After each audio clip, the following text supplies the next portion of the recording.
But his heart had other plans. When love burns and freezes at once, only a true hero's heart can endure. Hello everyone, welcome to What If Deku Fell in Love with Famale Bakugo and Female Todoroki movie. Before we start, please go support LOL World 345 for writing that awesome fanfic. This is the translated version I made. There will be some mistaken character's gender, but of course Deku is a male. In this story, our favorite green-haired boy, Izuku, was born without a quirk as usual, but unlike in the original story, here he decides to use that as motivation and work twice as hard as everyone else to fulfill his dream of becoming a hero. He trains from a young age with the help of certain people he meets along the way, and even later as a teenager, meeting a couple of women who will captivate his heart and do everything possible to be by his side and support him on this journey. No yaoi, they are female versions. The big dream. The sun shone brightly, people strolled peacefully through the streets, or conversely, worked in large buildings. Either way, it was a very fast-paced lifestyle for some. Right now, in a park, a green-haired boy could be seen holding a couple of toys while swinging on a swing set. His mother, a woman with the same green hair, watched him with concern from a bench a few meters away. Inko. Always so restless. Mitsuki. Inko, it's strange to see you here. Hearing her name, the woman turned to her right and saw a neighbor who was also her friend, a blonde woman with short hair, as was the young girl accompanying her, her daughter. Inko. Oh, good afternoon, Mitsuki-san. Mitsuki. Go play, Kitsuki. The girl didn't answer and wandered away from her mother. The older woman approached the bench where Inko was sitting and sat beside her to begin talking. On the other hand, the green-haired boy was so engrossed in his mental game that he didn't notice when the blonde girl stood in front of him. Kitsuki. Stop it. The girl put a hand in front of her authoritatively, but the pair ended up colliding and Izuku fell headfirst onto the sand. The boy got up without much trouble and simply brushed the sand off his face and clothes, but the blonde girl had tears in her eyes. Izuku. I'm sorry, don't cry, Kitsuki-chan. Here, you can have my toys. The boy handed the toys to the girl, but she was about to cry, so he took her hand and led her to the bathroom. He scooped some water into his hands and washed her face. Izuku. I'm really sorry. Kitsuki. Stupid Deku. The girl fell to her knees and her crying began, which gave the two children away. Years passed, and now the green-haired boy was 7 years old, just like Kitsuki. They were best friends, or at least that's what the green-haired boy and all of Kitsuki's friends thought, since they spent most of their time together. Kitsuki. You seriously want to be a hero without a quirk? Izuku. It doesn't say anywhere that you need a quirk to be a hero. Kitsuki. It's like someone reading the instructions on shampoo. It's common sense. Izuku.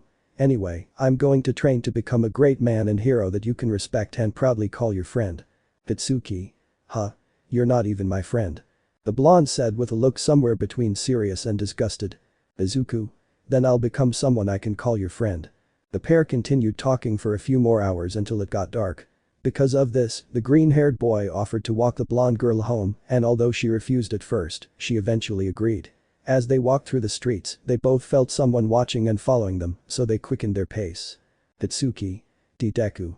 Izuku. Everything will be alright, Katsu-chan, follow me. The green-haired boy took the blonde girl's hand, and although he was just as scared as she was and wanted to cry, he mustered some courage and ran alongside his friend as fast as he could. Moments before reaching her house, the pair were intercepted by a man who tried to force Kitsuki into a van, but she started making small explosions with her hand. Man.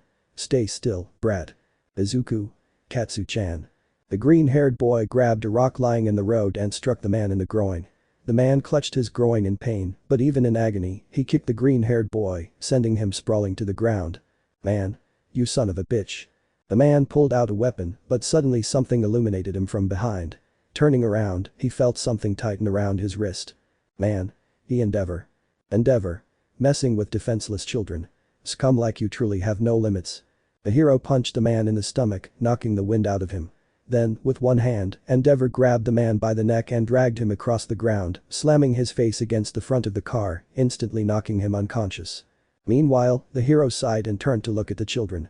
The blonde girl was hugging the frightened green-haired boy, who was clutching her cheek, equally terrified. Endeavor approached calmly and helped the boy to his feet. Endeavor. Where do you live? Izuku. Katsu-chan lives there. Izuku pointed to a house a few meters away, and the hero gestured for them to go inside. Minutes passed, and while Mitsuki hugged his daughter and called Inko to come get Izuku, the boy watched in amazement from the window as the older man spoke with some police officers. He took a deep breath and slipped out of the house unnoticed, running to the hero. Izuku. Mr. Endeavor.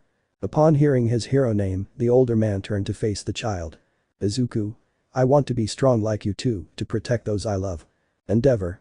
You're still very young, child. It would be best if you focused on your studies and thought things through in a few years. The green-haired boy clenched his fists and, with a feeling he neither knew nor understood, he found the conviction and spoke. Izuku. Everyone tells me to think about it or do something else with my life, but I'll prove to them that a quirkless person like me can be a hero with hard work. Endeavor looked at the younger boy, who was shouting at him with tears streaming down his face, and then sighed, his face expressionless. Meanwhile, the police officers watched the scene, somewhat worried. Endeavor. Being quirkless isn't an impediment to anything, kid. Letting those comments affect your vision of the future is. Izuku. Huh. The older man crouched down to be at the younger boy's eye level and wiped the tears from his face with a finger. Endeavor. If you're so eager to be a hero, come to my agency tomorrow at 2 p.m. The green-haired boy smiled and hugged the man, which surprised everyone present. Police officer. He does seem to have a fatherly and warm side. Police officer 2. He has 3 kids, man. Of course he has to have a fatherly side. Police. I know, but his personality doesn't help much. Endeavor didn't say anything in response to the police officer's comments and left the scene. The next day, an excited green-haired boy could be seen outside Endeavor's agency with his mother. He entered the reception area and was surprised to see Almight with Endeavor. Almight was laughing loudly, while Endeavor looked more serious. Endeavor. Do you want to leave? Almight. Oh, come on, there's no reason to be angry. Izuku. Almight, Endeavor. Almight. Oh, he's just a little boy. The boy approached while his mother watched from a distance, somewhat frightened. Almight picked the boy up on his shoulders and Endeavor spoke. Endeavor. So you did come, kid. Izuku. Yes, I'm ready to become a great hero. Almight. I didn't know you accepted such young children at your gym. Endeavor. He's a special case, he says he's quirkless. Almight was surprised by the comment but then smiled. Almight. Well, who would you prefer to train with, young man? Me or Endeavor? Izuku. Both. Almight. That's the spirit. Hahaha. Almight lowered the boy from his shoulders and then spoke. Almight. Don't be too hard on him. The blond man left the building, promising to return in a few hours to see the younger boy. Meanwhile, Endeavor spoke with Izuku's mother and Izuku managed to convince her that he could begin training at such a young age. Inko.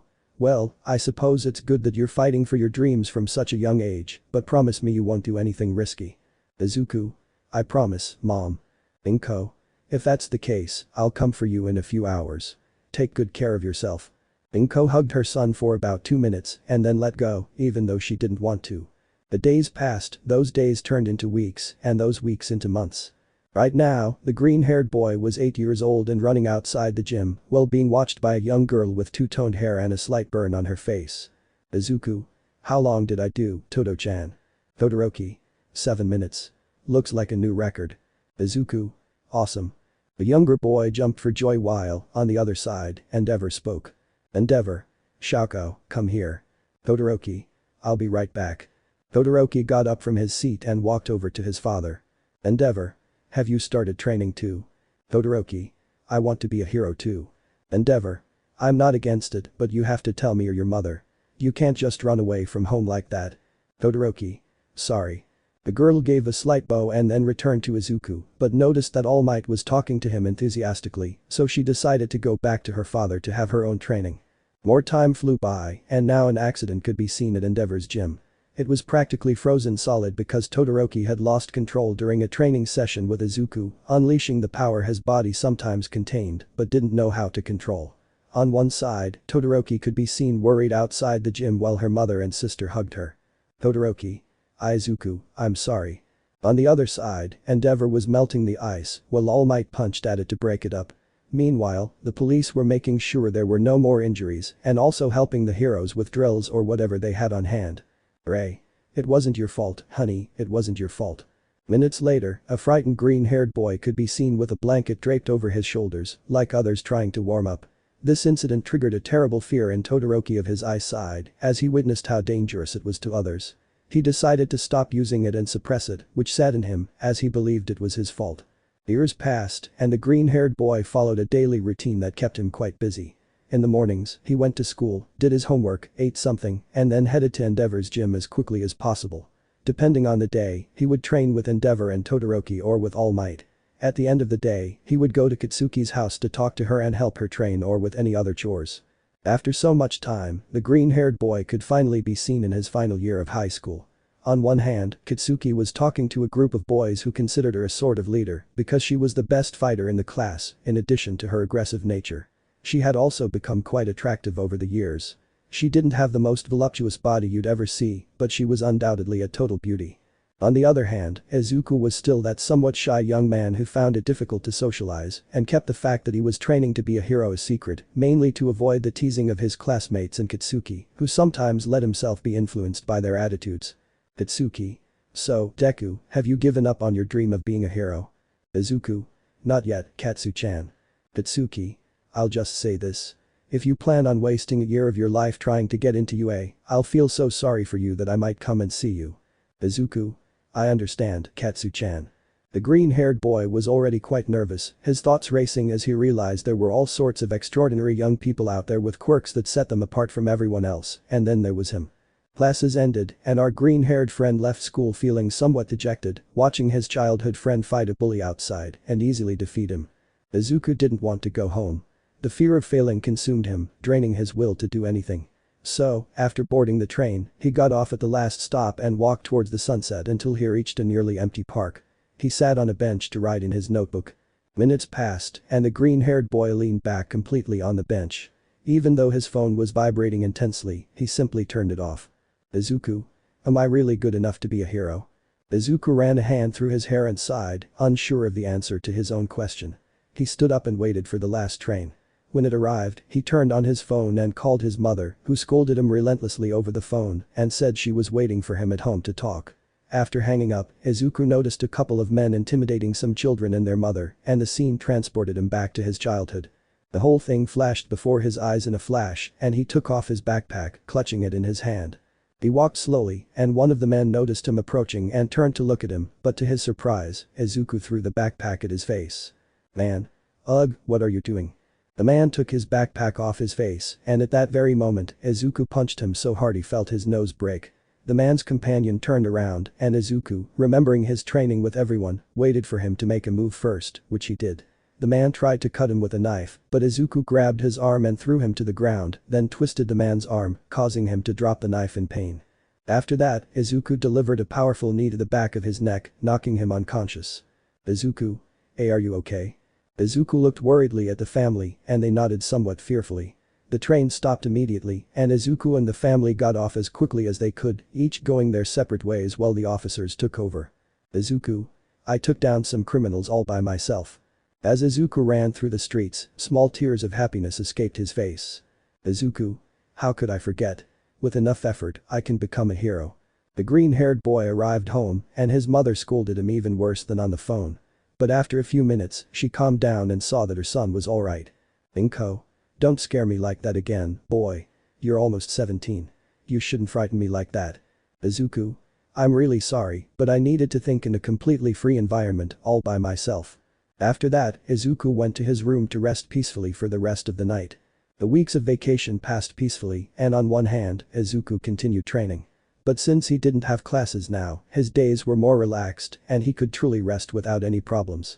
Unfortunately for him, the month-long vacation passed so quickly that he was now on his way to the UA entrance exam. Upon arriving at the academy, Izuku saw a large number of people entering the school, and he looked at the large central building while smiling. Izuku. Okay, this is my first step towards becoming the hero I so desperately want to be. Income. UA was packed. Hundreds, maybe even 1,000 people, were inside the facilities, all vying for a spot to enter this prestigious academy. The applicants were separated into different areas. Some in classrooms, others in gyms, workshops, outdoors, and so on. Our green-haired friend was in the gym, surprised by its enormous size. He sat on the floor, waiting for instructions, which came a few minutes later. Present Mick. Hello, young applicants. Please come to the exit and you'll be told which room you'll go to for your written exam.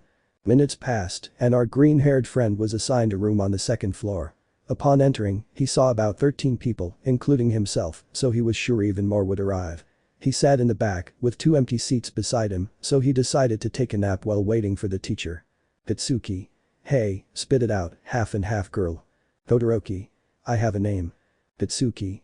I don't care. Hearing the argument and recognizing the voices, Izuku looked up at his 2 friends. Izuku. Hi.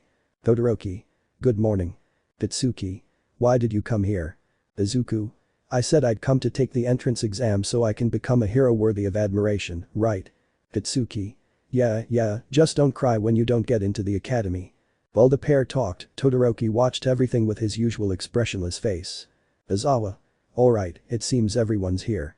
Needless to say, if you cheat, I'll take your exam away and all that.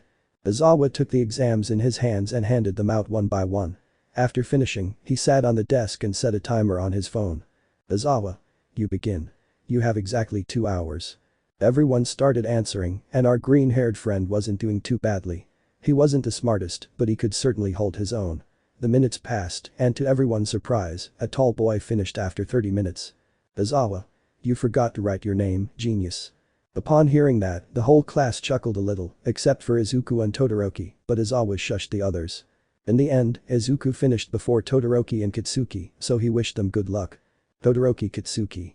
Thanks, don't talk to me. Upon leaving the classroom, Izuku decided to stretch a bit before the physical exam began, so he went to the gym to warm up and stretch. Shortly after, a bell rang throughout UA, catching the students off guard. Aizawa. Alright, the physical exam begins. Everyone must complete a full lap of the academy. Obviously, there are all sorts of obstacles that have been programmed with some assistance, and you can fight each other, but try not to go overboard. Even if you're the first to win, we'll be analyzing your entire run. The students lined up in numerous rows, and when a whistle blew, everyone took off as fast as they could. Amidst so many people and obstacles, Izuku seemed somewhat overwhelmed, watching everyone use their quirks to gain an advantage, and some even teaming up. As Izuku ran and dodged obstacles, the ground rumbled out of nowhere, and a machine robot appeared in the middle of the path. It was enormous, easily about 4 meters tall. Izuku. What is that? Present Mick. Oh, right, we forgot to mention that thanks to the help of our colleague and hero, Engineer Builder Power Loader, who made all those robots for the test. Izuku. How do they have the money to create so many things like that? On one hand, Izuku kept running, but Present Mick spoke again using his quirk. Present Mick. By the way, if you defeat the robots, we'll consider that when grading your exam. Izuku. Does it always have to be this hard? At one point, Izuku was a little further along the path and saw that a large number of students were dropping out of the race, or some were resting on the ground, and right in front of him, there was a small scuffle or fight. Izuku. If I can sneak past, I can take the lead. Izuku noticed that there was a large group of students fighting robots, so he stopped and started looking for an opportunity to overtake everyone. Katsuki. Get out of my way. Hearing the shout, Izuku saw Katsuki destroy a couple of robots using his quirk, so there was a small empty space, so he ran as fast as he could and slid through it, which worked. Izuku. Good, I have a clear path. Izuku started running again as the teachers watched. Present Mick. It looks like we're about to see the first aspirant cross the finish line. Hearing that, the students stopped fighting the robots and quickly ran toward the finish line. Izuku. They're so fast. Katsuki. Deku. Izuku. Katsu-chan. The green-haired boy turned around, but to his surprise, Katsuki created an explosion on the ground that sent him crashing into a tree, and a faint crack could be heard in his shoulder. Izuku. Ugh, why does it hurt so much? Izuku lay on the ground for a couple of seconds as the students continued running. While this was happening, Izuku noticed another aspiring student with short red hair lying on the ground, nearly defeated by a couple of robots. He approached her and, using his unaffected arm, lifted the robot slightly, allowing her to climb out. Thanks for the help, she said. The girl crawled until she was free and lay on the ground. Izuku sat beside her, sighing. There are still a lot of people behind us, he said. If we walk to the finish line at this pace, we might make it. Well, if I could walk properly, I would, she replied. Izuku noticed the girl's leg was red and swollen, so he helped her up and she climbed onto his back. Are you really okay? She asked. You could lose your chance to get in, he said. Izuku. I know, but the fact that someone like me is already competing here is quite an achievement for me. Someone like you? Izuku. I'm Quirkless. Oh, I see my name is Kyriajiro. Izuku. Izuku Midoriya. Kairi, nice to meet you Midoriya. Neither of them spoke again until they reached the finish line. Once they crossed it, Izuku fell to his knees and Kairi got down while holding his leg. As soon as they saw this, a couple of doctors approached the pair and separated. Izuku was sitting on a stretcher while a doctor held his arm. "Doctor? You have a dislocated shoulder. I'll just use some force and put it back in place. You'll hear a slight crack." Izuku. "Okay." Izuku took a deep breath and then he heard a slight cracking sound, though it wasn't so slight since some people walking by turned in that direction upon hearing the loud noise. "Doctor? Well, with some ointment you'll be fine, just don't move your arm too much." Izuku. "Understood." Izuku let the doctor do his work and when he finished, they put a bandage on it just in case. After that, our green-haired friend was leaving the academy while the hero's teachers made some announcements. Izuku. "So, in a week they'll tell us if we got in or not." Izuku arrived home and his mother was a little worried when she saw his bandage, although she also congratulated him on finishing the race. "Inko. Well, now to celebrate, how about we go out to eat something?" Izuku. "Sounds good to me." Izuku took a bath while his mother got ready. Upon leaving the house, the pair talked while looking for somewhere to eat to cheer Izuku up. The week passed and Izuku still didn't think he'd been accepted since it was nighttime and he hadn't received any emails yet. Meanwhile, Kitsuki had come to visit with his mother. While the two mothers were talking, Kitsuki knocked on the green-haired boy's bedroom door, but he didn't answer. Desperate, Kitsuki opened the door and saw that the room was dark except for the computer monitor. "Kitsuki. Hey Midoriya, I told you this would happen." Hearing that, the green-haired boy became even more depressed and simply nodded. "Kitsuki. I told you not to try it. You'd only hurt yourself." Izuku. "I know, Katsu-chan." The green-haired boy lay down on his bed and stared at the ceiling, dejected. Kitsuki. "Ah, Deku, I told you I'd take care of everything, that I'd get into UA and make sure I became a pro hero, the best in the whole damn world." Izuku. "I know, good for you, Katsu-chan." Kitsuki. "And that way I'll make sure no one he." Was barely about to finish when a light beep caught both of their attention. Izuku got up and saw he had an urgent email, so he sat down in front of the monitor. When he opened the email, a video appeared. "Present Mick. Alright, young Midoriya, here it is, congratulations, you've been selected as a new student. You have to come pick up your uniforms in 3 days, and classes start in a week." The video ended, and while Kitsuki clutched the chair, frozen in place, Izuku jumped up and ran to tell his mother. Kitsuki. What? The 3 days passed with great joy for the green-haired boy, who was now leaving UA in his uniform. Izuku. "I really did it." Izuku walked to the gym and saw Todoroki training, so he approached him. Izuku. "Todo-chan." Upon hearing that, Todoroki blushed and turned to look at the green-haired boy. Todoroki. "Call me Todoroki when we're in public." Izuku. "Sorry, Todoroki-chan." Izuku. "I got into UA, look." The green-haired boy took his uniform out of his backpack and Todoroki was happy for him. Todoroki. "That's great, I got in too." Genji.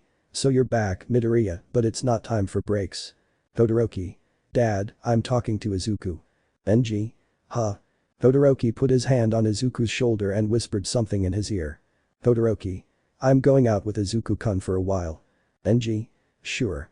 Genji watched as his daughter and Izuku left the gym calmly while talking. Hours passed, and when they got home, Genji was surprised to see Izuku there at such a late hour. Genji. "That's strange, you usually leave early." Izuku. "What are you talking about, Genji-san? It is still." Upon seeing his watch, Izuku grabbed his backpack and said goodbye to everyone. Izuku. "Thanks for letting me hang out as always, Rei-san.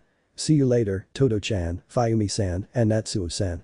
Izuku ran out of the room when he realized it was so late and Genji spoke. Genji. "He's so absent-minded sometimes, although you two have been very close for quite some time now." Todoroki was washing the plate he had eaten from and dried his hands when he finished. Todoroki. "I don't know what you're talking about. We've always been good friends." Genji. "Yeah, but what you were doing this afternoon didn't seem like just friends." Rei. Genji. Genji. "I'm just asking her." Rei. "Of course you're not bothering her. Besides, Izuku is a good guy." Genji. "I know, it's just that sometimes I feel like you don't feel comfortable talking to me." Todoroki. "Anyway, Izuku and I are good friends, so you have nothing to worry about." Genji. "That's what I'm specifically worried about."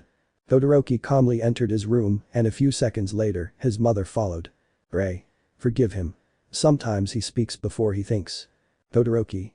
"Okay." Rei. "But do you like Midoriya?" Todoroki blushed slightly and his mother smiled. Rei. "It's fine. You're almost an adult and I understand, but no going out to strange places. Todoroki. Mom, we're just friends. Ray.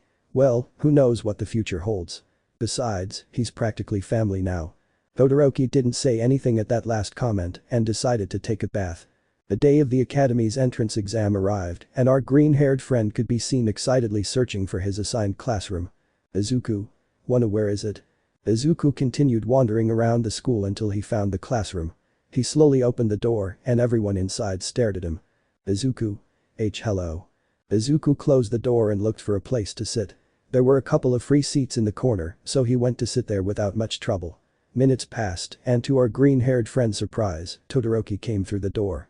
Todoroki. Izuku-kun. Izuku. Hello, Todoroki-chan. Todoroki walked over to the green-haired boy and sat to his left. The man in front of Izuku turned around to talk to the pair. Kaminari. Hello, I'm Kaminari. Izuku, nice to meet you, Izuku Midoriya. Todoroki, on the other hand, didn't answer the blonde boy and spoke to Izuku. Todoroki. I'm surprised we're in the same class. Izuku. Me too, especially since I didn't see you during the physical exam because of all the people there. Seconds later, a man entered through the door, followed by Katsuki. She looked tired and yawned in front of everyone. Aizawa. Hurry up and sit down. Katsuki. I know, Midoriya. Aizawa. Don't shout. Katsuki quickly approached and made Kaminari go somewhere else. Katsuki. Why are we in the same classroom? Izuku. I don't know, I don't control those things. Katsuki looked at Todoroki and the atmosphere became incredibly tense. Katsuki. You again. Todoroki. I see you're still the same as always. Katsuki. What does that mean? Go ahead, say it if you dare, spoiled brat. Hearing that, Todoroki got annoyed, but Izuku intervened. Izuku. We'd better pay attention to the class, right? Katsuki. Shut up, Izuku. I have enough to deal with, you being in the same classroom as me and that the traumatized bi-colored girl is next to you as always. Todoroki.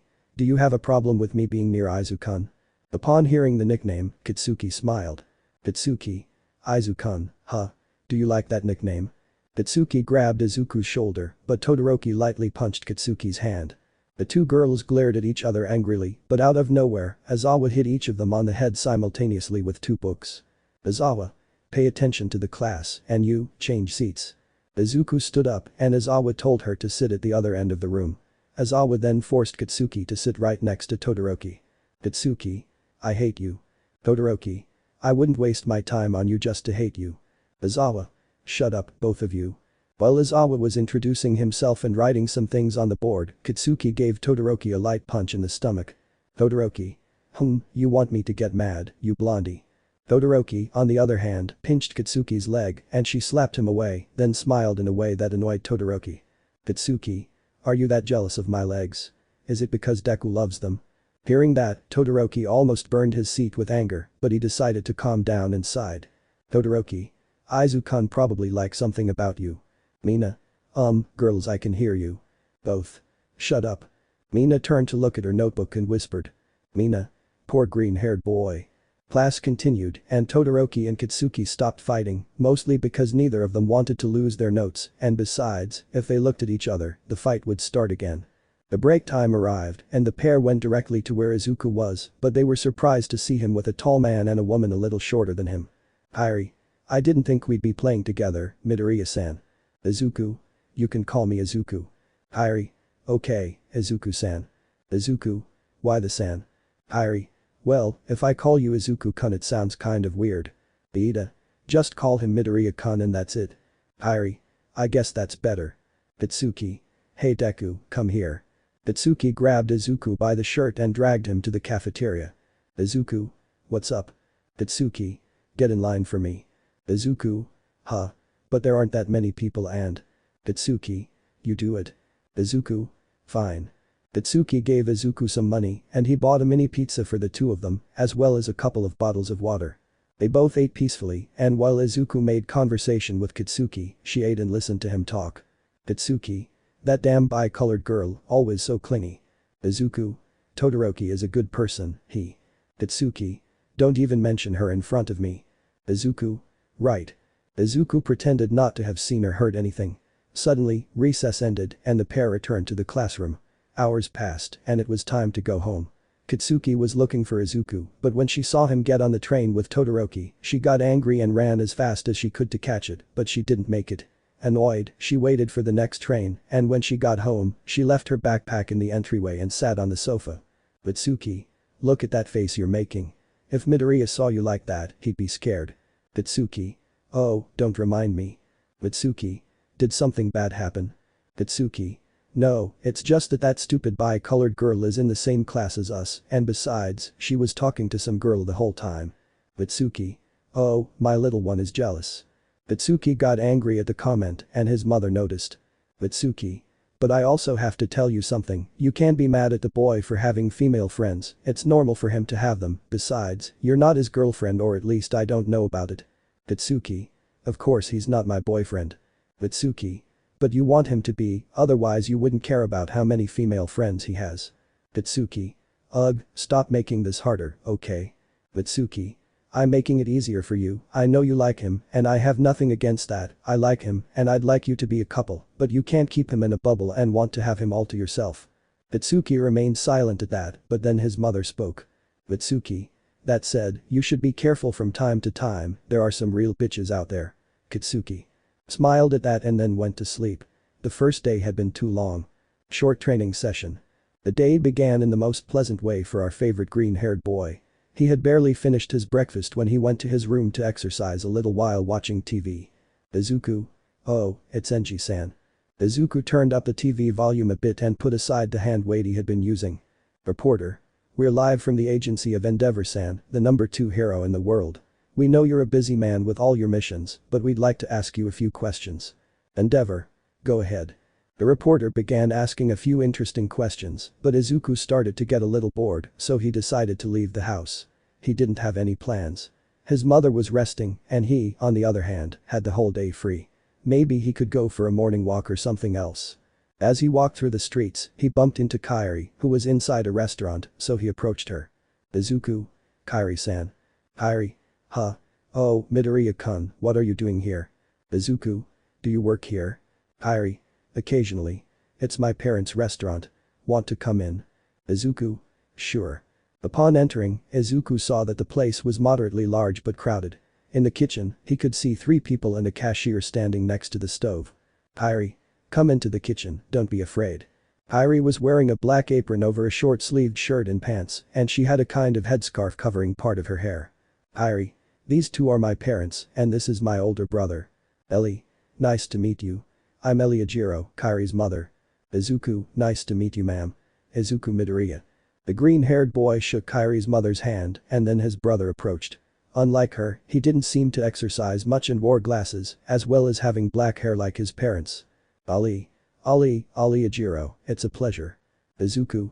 The pleasure is all mine. And finally, the father stopped preparing some noodles and handed them to Kairi, who stepped out for a moment to deliver them. The man was dressed practically identically to Kairi and had a smile on his face.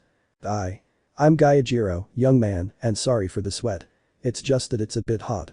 The man washed his hands and then dried the sweat from his forehead with a towel. Izuku. Nice to meet you.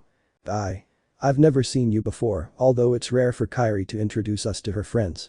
We only know Mina and a few others from when we used to pick her up from school. Izuku.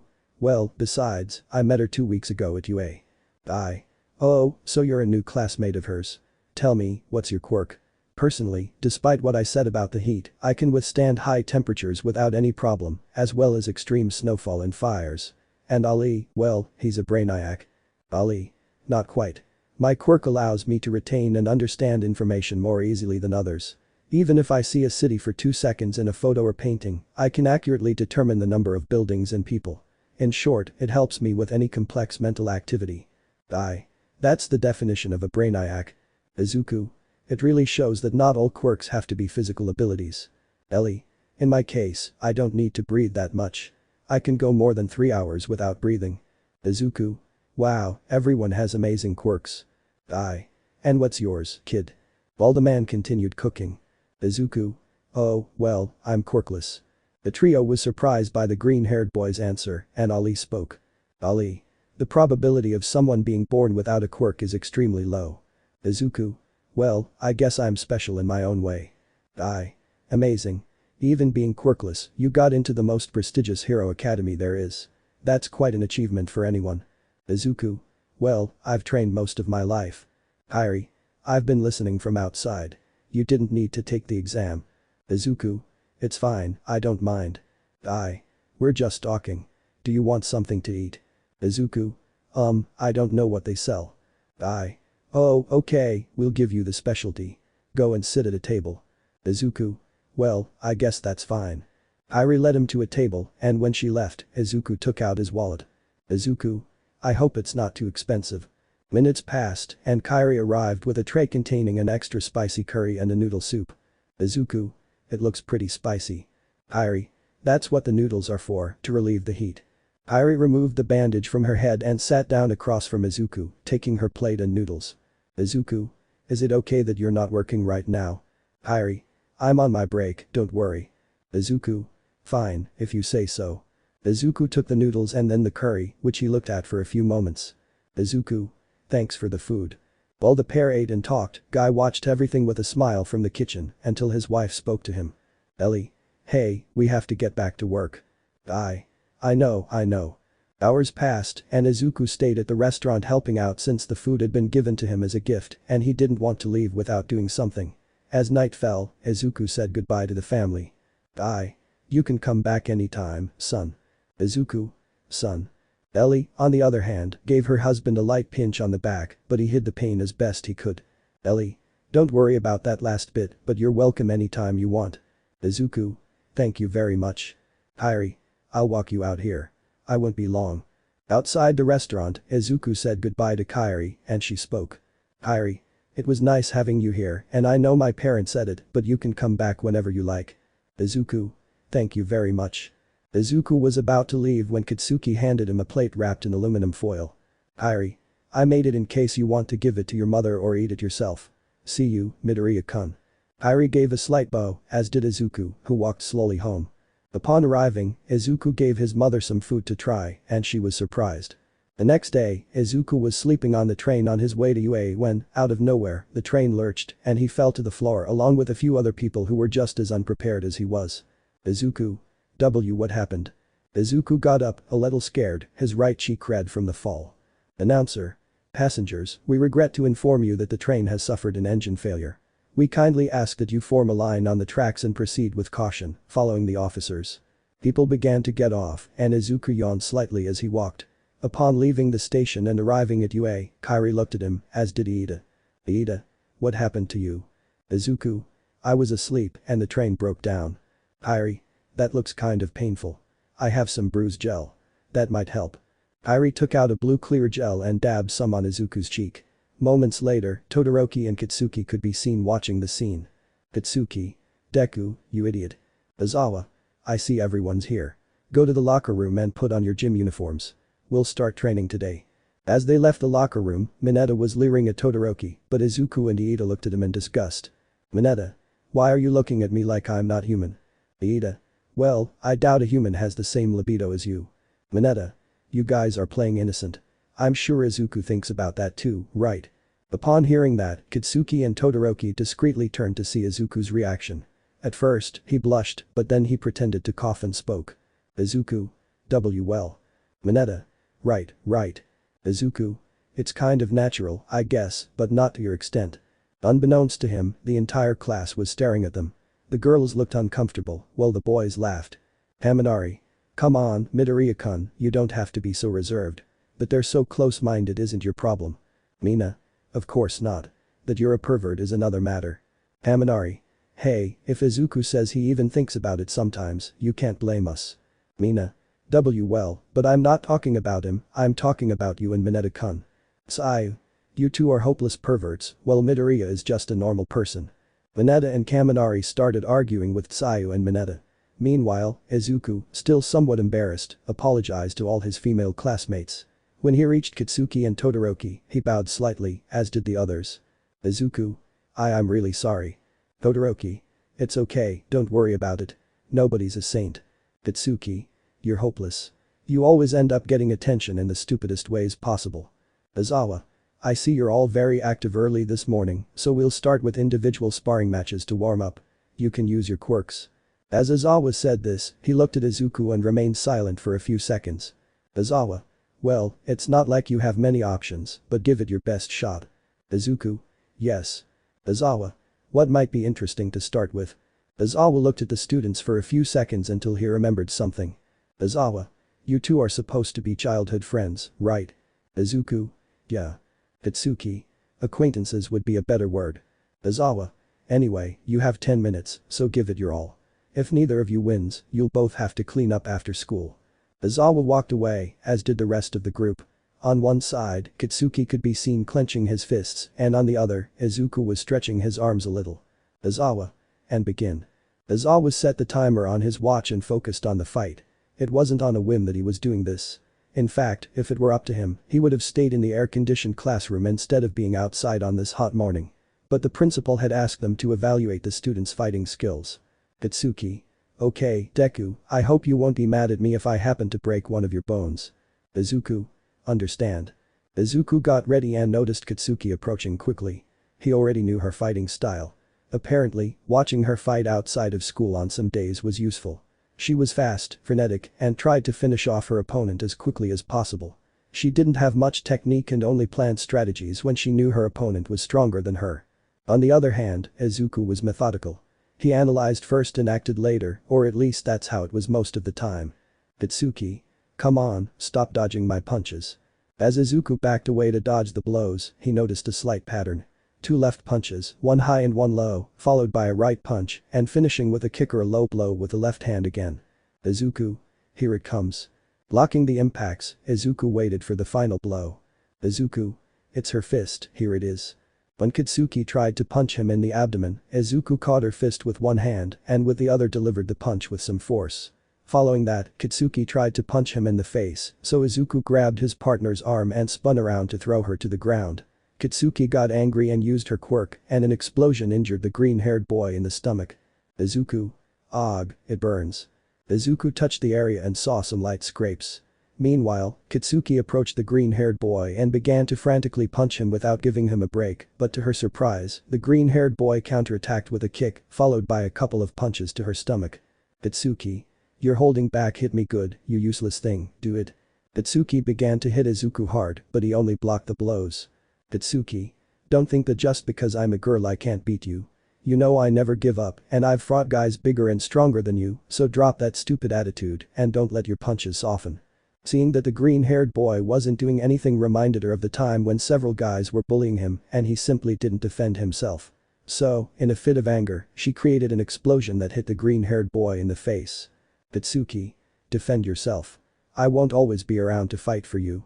The smoke cleared, and while Kitsuki was breathing rapidly from exhaustion, Izuku's hair was completely disheveled and he had a black smear of dirt and dust on his face from the explosion. Izuku. Katsu-chan. Kitsuki. Are you going to start again? Wah. Just before Kitsuki could yell at him again, Izuku responded with a punch to the face that knocked Kitsuki down. She grabbed her nose, which was bleeding slightly. Izuku. I didn't punch you in the face because it wasn't the right time. I'd never hold back, especially not with you. Besides being a friend and role model, I consider you a worthy rival. Kitsuki. Oh yeah. Kitsuki smiled and stood up, wiping the blood from his nose with his hand. Kitsuki. How much time is left? Aizawa. 2 minutes. Kitsuki. Make it count, Deku. Izuku. Okay. The pair started sparring again, but in the end, neither won. They were both a bit dirty from the dirt, so they went to take a shower and change into their uniforms. At the end of the day, as Aizawa had promised, those who had tied would stay to clean, and unfortunately for Todoroki, Kitsuki and Izuku were the only ones. Right now, the pair were cleaning their classroom. Izuku was sweeping, while Kitsuku was mopping. Izuku. Hey, Katsu-chan. Kitsuki. What do you want? Izuku. Thanks. Kitsuki. Why's that? Izuku. Well, for once, you openly said you care about me. Kitsuki. When did I say that crap? Izuku. Well, you said you wouldn't always be by my side to fight for me. Kitsuki. You always misunderstand things, idiot. She just doesn't like fools who bully the weak. Izuku. I know. Even though many were afraid of you, you sometimes help them. We've been so distant ever since. Kitsuki didn't respond to that, but he did think about it. She had always been put on the highest pedestal because of how wonderful her quirk was, showered with praise, and considered a future prodigy hero, attitude and all. But on the other hand, and as cruel as it sounded, Izuku was always left behind, the one without a quirk who had to be protected, the outcast of society. Itsuki. You're truly hopeless. You could have just let me forge my own path to becoming the best hero in the world. Izuku. I know, but I don't want to live in your shadow, Kitsuki. I won't always be there to speak for you when you lose control either. Itsuki. Oh yeah, so where are you planning to go? Izuku. Honestly, not too far from Japan, but I want to start my own family. If I'm a hero, that would be amazing, but I want my own family. Hearing that, Kitsuki began to grip the mop tightly. She couldn't imagine Izuku with another woman and a child. It made her furious. Itsuki. So you want to be a family man? You don't need to leave Japan for that. Izuku. I know, it's just that I don't know what I'm going to do in the future, but that's too much to worry about right now. I'll wait for you at the entrance, Katsu-chan. When Izuku finished, he put away the mop and left the classroom to wait for Kitsuki. Meanwhile, Kitsuki put away the mop and continued to seriously consider what he had discussed with the green-haired boy. Kitsuki. Idiot. Upon reaching the entrance, the pair walked to the train while talking. The atmosphere was quite pleasant and calm. Although Kitsuki wasn't much of a talker or as energetic as Izuku, the two always maintained a pleasant conversation. Kitsuki. Izuku, why are you still talking to me? Izuku. I don't understand the question. Kitsuki. Are you stupid or what? Why are you still talking to me? It's that simple. Izuku. Well, it's obvious. You're my best friend and we've always been together at school, playing when we were little and now training sometimes. Kitsuki. Best friend. Izuku. And well, the truth is, I also have a really good time when I'm with you. I feel like I can be myself and say everything I think. Kitsuki. Yeah, you didn't need to give me a whole bibliography as an answer. I get your point. Minutes later, the pair got off at the same train station and Izuku walked Kitsuki home. When they arrived, they said their goodbyes, but out of nowhere, Mitsuki appeared. Mitsuki. Oh, Midoriya-kun, it's good to see you. Thanks for bringing Kitsuki back. Izuku. It's fine, it was a pleasure. Mitsuki. Hey, now that I think about it, you've grown quite a bit. I've been taller than you for a while, but now you look a little bigger. Are you 1.80 meters tall now? Izuku. I don't think so. At most, 1.77 meters, although I might grow more. Mitsuki. That's right. Your father was a tall man, unlike your mother. You might have inherited that trait. Izuku. Maybe. Mitsuki. Although, on the other hand, it seems someone got stuck at 1.72 meters. Hearing that, Kitsuki got a little annoyed. Mitsuki. Yeah, unfortunately, neither of my parents are tall. Mitsuki. Please, dear, I'm 1.75 meters tall. The fact that you haven't reached that minimum height isn't my problem. Anyway, would you like to come in, Midoriya-kun? Izuku. Oh no, I promised mom I'd help her with some things, but it was nice saying hello. See you. Later. Izuku gave a slight bow and then walked in the opposite direction. Mitsuki. And why are you so late? Did something happen? Kitsuki. We cleaned the classroom. Mitsuki. Why is that? Kitsuki. We had practice and we were the only ones to tie. Mitsuki. Well, anyway, you should take a bath while I cook. Kitsuki. I am a little tired. I'd rather sleep. Kitsuki went upstairs to her room and, upon reaching it, lay down on her bed and quickly fell asleep. Ruined exit. UA, an academy renowned for its high standards of training and education for future heroes. Well, this may sound tempting and indeed it is, nothing is easy, and the level of physical and mental training students receive is even greater than that of other schools. Right now, Izuku could be seen lying on the floor with his classmates, some lying down like him, others sitting, some drinking water, and others, or rather, one was unconscious. Aizawa. I see you're already adapting to the basic training routine, but get up, we still have to continue. Everyone. Yes. Izuku got up, his muscles aching, and Iida approached to talk to him. While that was happening, everyone headed to the locker rooms to take a quick shower and change. Upon arriving at the classroom, Izuku noticed that Aizawa wasn't there, so he went to talk to Todoroki, who was applying cream to her face and hands. Izuku. Hi Todoroki-chan. Todoroki. Izuku-kun, how are you? Izuku. Good, it's been a while since we talked because of homework and training. I haven't even been able to go to your dad's gym, sorry. Todoroki. It's okay, it's normal that you're busy, I am too. Izuku. By the way, I've been wanting to ask you something for a few days now, can I?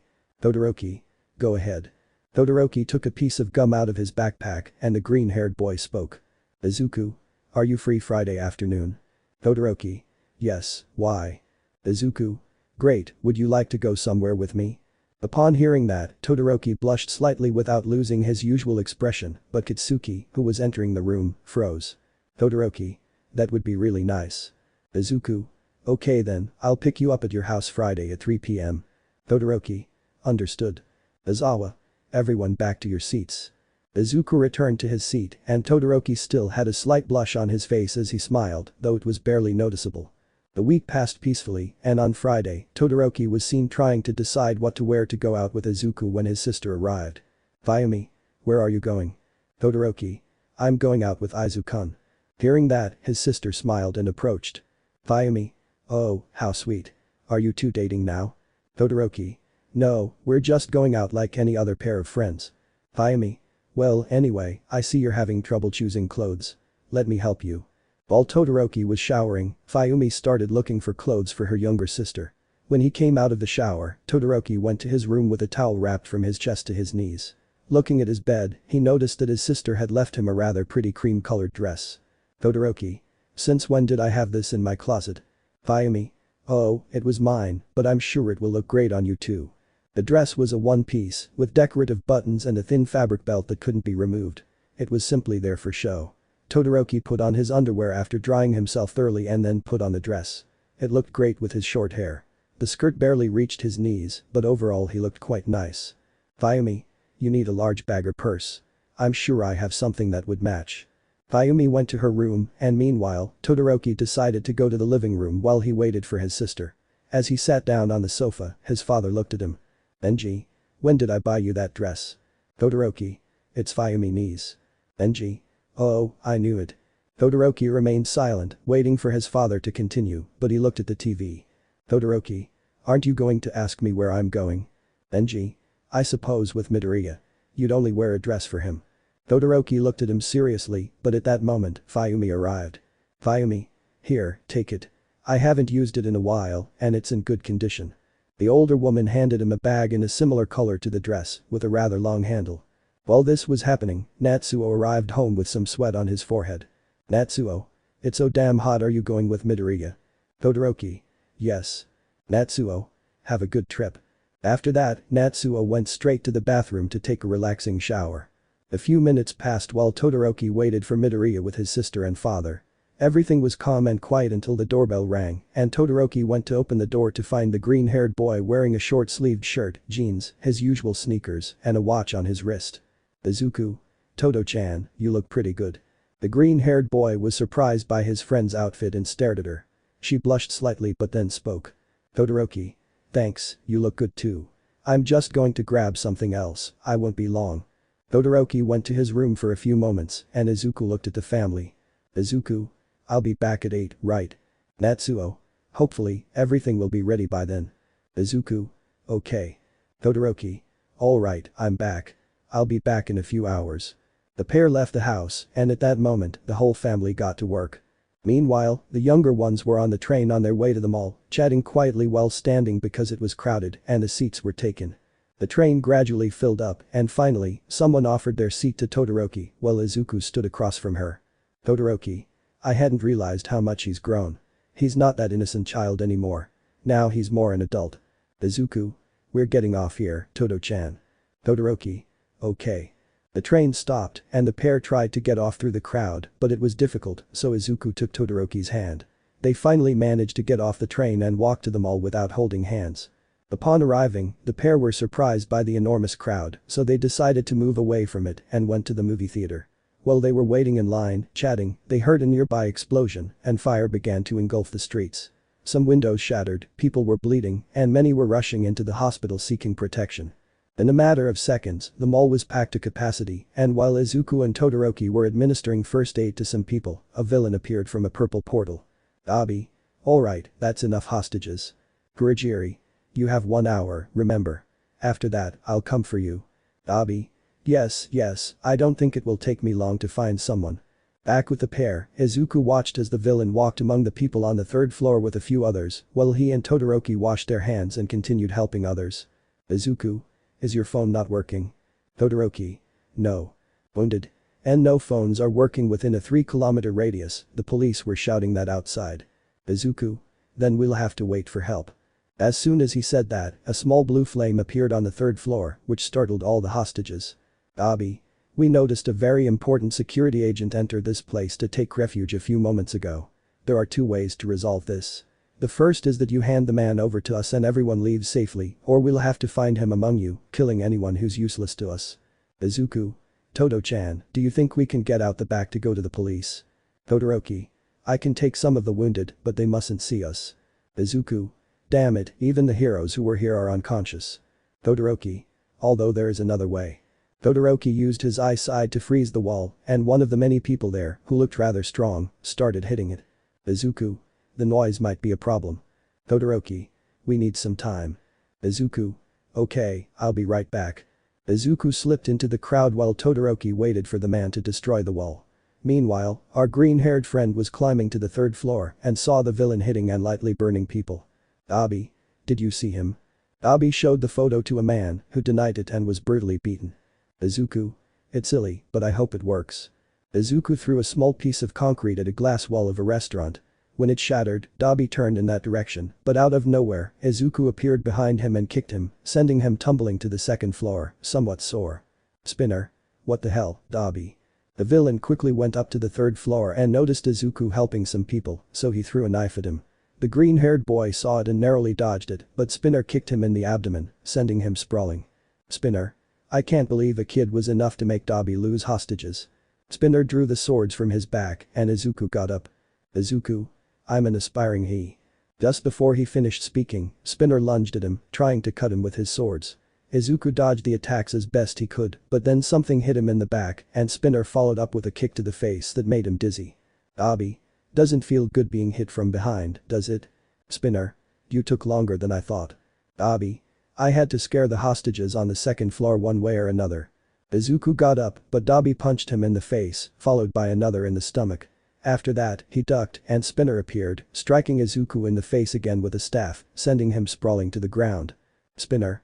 I'll go back down to the 2nd floor. Take care of him. Abi. I know. Spinner was about to head down the stairs when Izuku stood up, much to the pair's surprise, and tackled Spinner, sending them both tumbling from the 3rd floor to the 1st. Their fall was cushioned by a car on display inside the building, though Spinner was more seriously injured than Izuku. Izuku. Ah. Izuku collapsed to the ground and the villain looked at his injuries, somewhat angrily. Spinner. Dabi ugh, stupid. Dabi, on the other hand, watched the scene from the 3rd floor with a grin. Dabi. And I'm the one who's caught off guard. After saying that, Dabi continued questioning people, ignoring his partner's situation. Meanwhile, Izuku somehow managed to get up, but to his surprise, Spinner was calmly bandaging his wounds while sitting in the car. Spinner. Kid, I suggest you run. I won't be gentle with you from now on. After securing the bandage, Spinner threw another pair of knives at him, which Izuku managed to dodge, though he was in some pain. Spinner approached him and began hitting him with punches and kicks in anger. Spinner. Because of you, my beautiful swords are useless now. I'll have to get new ones, brat. Spinner grabbed Izuku by the back of the neck with both hands, and while Izuku was on guard, Spinner began to strike him in the sides of his abdomen and chest with his knees. The people on the other side watched in terror, as there were more villains pointing guns at them not only on the 1st floor, but on the other 2 as well. Suddenly, Spinner pushed Izuku and ducked. Seeing this, the green-haired boy covered his shin, but to his surprise, Spinner placed a hand on the ground and spun around slightly as he raised his leg. The kick connected squarely with the green-haired boy's face, who was reeling from the impact. Spinner pulled out a knife and threw it at Izuku. Before it hit him, he froze and fell to the ground. Spinner. What? Turning to look in the direction from which an icy breeze had blown, Spinner saw Todoroki, who had defeated several villains. Spinner. Those useless. As Spinner was speaking, Izuku approached him and landed a right hook that knocked out one of his teeth with the force of the impact. Spinner responded with another punch, but Izuku dodged it and began relentlessly pummeling Spinner in the face. After a few blows, Izuku picked up the villain, but Spinner broke free and used all the strength of his legs to strike Izuku in the chest, which worked, sending him flying about 2 meters backward. Seeing this, Todoroki was about to use his quirk, but to his surprise, Almight appeared out of nowhere between them and knocked out Spinner, who was already somewhat injured, with a single blow. Almight. Young lady, do me a favor and help the injured. I'll take care of the rest. Izuku jumped to reach the third floor, but to his surprise, Dabi was waiting for him with a massive burst of flame from his hand. All Might used his forearms to shield himself, and when the attack ended, Dabi ordered a strategic retreat over a special radio. Kurogiri opened portals, and all the villains vanished. All Might. I came as fast as I could, though it still took me too long. All Might went down to the first floor and noticed that even Spinner was gone. All Might. Well, at least there weren't too many casualties. People began to leave the area, thanking All Might and the other heroes who had also helped in other parts of the mall. Meanwhile, Izuku could be seen resting on the ground. Izuku. Wow, I got a beating. Izuku smiled to hide his frustration, but Todoroki cupped his cheek, examining the wound on his head. Todoroki. You did a great job. There are some injured and maybe dead, but there was nothing more we could do. We're not that trained yet. Hearing this, Izuku smiled genuinely and thanked Todoroki. Izuku walked to a hospital gurney next to Todoroki, and the paramedics took over. Miraculously, he didn't have any broken bones, but he had many bruises and a few light scars. All Might. Endeavor's daughter, are you alright? Todoroki. Yes, Izuku and I are fine. Where's Dad? All Might. He couldn't come. He was on another mission. He barely called me, asking what I needed him for, but anyway, everything was over. Todoroki. I see. All Might. I'll go talk to Midoriya-kun. All Might walked over to Izuku and spoke to him to encourage him. Izuku. Thanks, All Might, but honestly, I'm not discouraged. All Might. Did young Todoroki-chan comfort you? Izuku. You could say that. Izuku scratched his cheek with a smile and a slight blush. All Might. Oh, I see. Anyway, go to Endeavor's gym tomorrow. I want to talk to you seriously. After that, All Might left and Izuku didn't know what to say, so he decided to go back to Todoroki. Izuku. I guess we're canceling our outing. Todoroki. There's a restaurant near my house and we could watch a movie there afterward. Izuku. Sounds good, a great way to end the day after a fight with some villains. They both chuckled and then went to the restaurant Todoroki had mentioned. To her surprise, Izuku was eating quite a lot. Izuku. Sorry, it must be because of my injuries. When I get hurt or sick, I need a lot of energy. Todoroki. It's okay. I'm glad to see you're not feeling weak. After an hour of eating and talking, Izuku paid the bill, even though Todoroki insisted she had money to pay her share. As they walked down the street, Izuku received a message from Genji. Todoroki. I thought we were going to watch a movie at my house. Izuku. Oh yeah, I just wanted to walk off some of the food, but let's go. They both walked to Todoroki's house, and when they arrived, she was surprised to see a sign and decorations. Todoroki family. Happy birthday. Todoroki. Oh, I see you remembered. Vyumi. Of course. Ray. Actually, we asked Izuku to go out with us to decorate the house. Todoroki. So we went out just for that. Izuku. Not really, I had already planned this for your birthday and things just fell into place. Natsuo. Anyway, come in. You must be tired. The pair entered the house and then they began celebrating Todoroki's birthday in a calm and pleasant manner. Genji.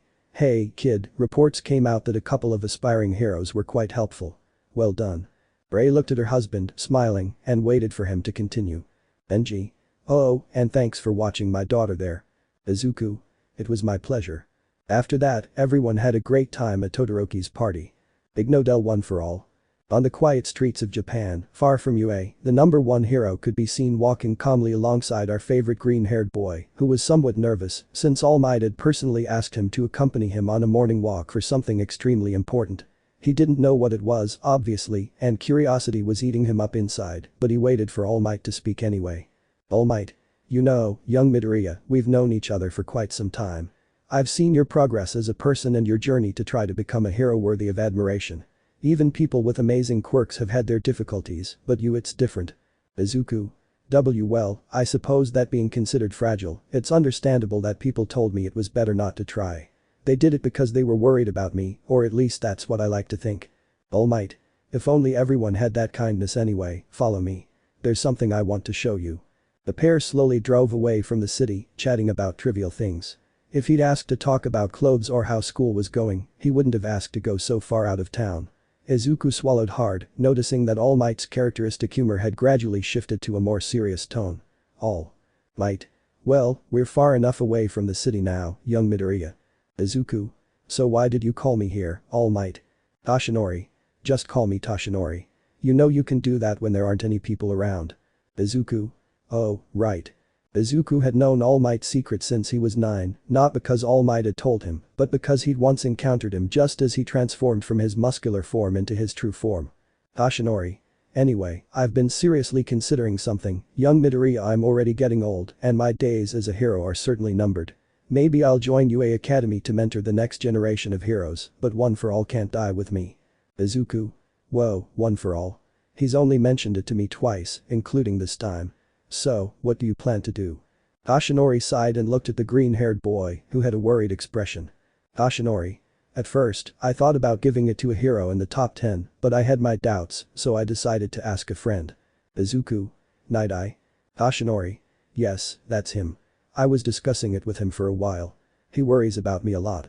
But the point is, no matter what other people say, One for All was never meant to be given to the strongest, but to those with the will and spirit to make a positive change in society. Izuku. What do you mean? Toshinori. When I received One for All from my teacher, I was weak compared to my classmates or future heroes. I wasn't the most agile, the strongest, the smartest, or the most powerful, and I wondered if the immense responsibility of wielding a power that rivals that of the most powerful villain of all should truly fall on me, a quirkless youth. I didn't feel good enough. In my opinion, One for All deserved better than me. Izuku. And what happened? Toshinori. My teacher said a few words to me that I'll never forget. Toshinori closed his eyes slightly, and a mental image of that moment appeared in his mind. Nana. One for All isn't for the most powerful, Toshinori. There are heroes who, upon experiencing great power, fall and succumb to the worst temptations. Toshinori. But even so, there are 1,000 better heroes than me who could make a more significant change in society. Nana. Toshinori. The most outstanding heroes, those who have made a difference in people's lives, aren't those who could defeat all the villains, but… At that moment, back in the present, Toshinori spoke. Toshinori. Those capable of showing their kindness and heart to the world, giving them a hand they can rely on and an honest person they can believe in. Izuku noticed how the number 1 hero gazed at the horizon with tears in his eyes.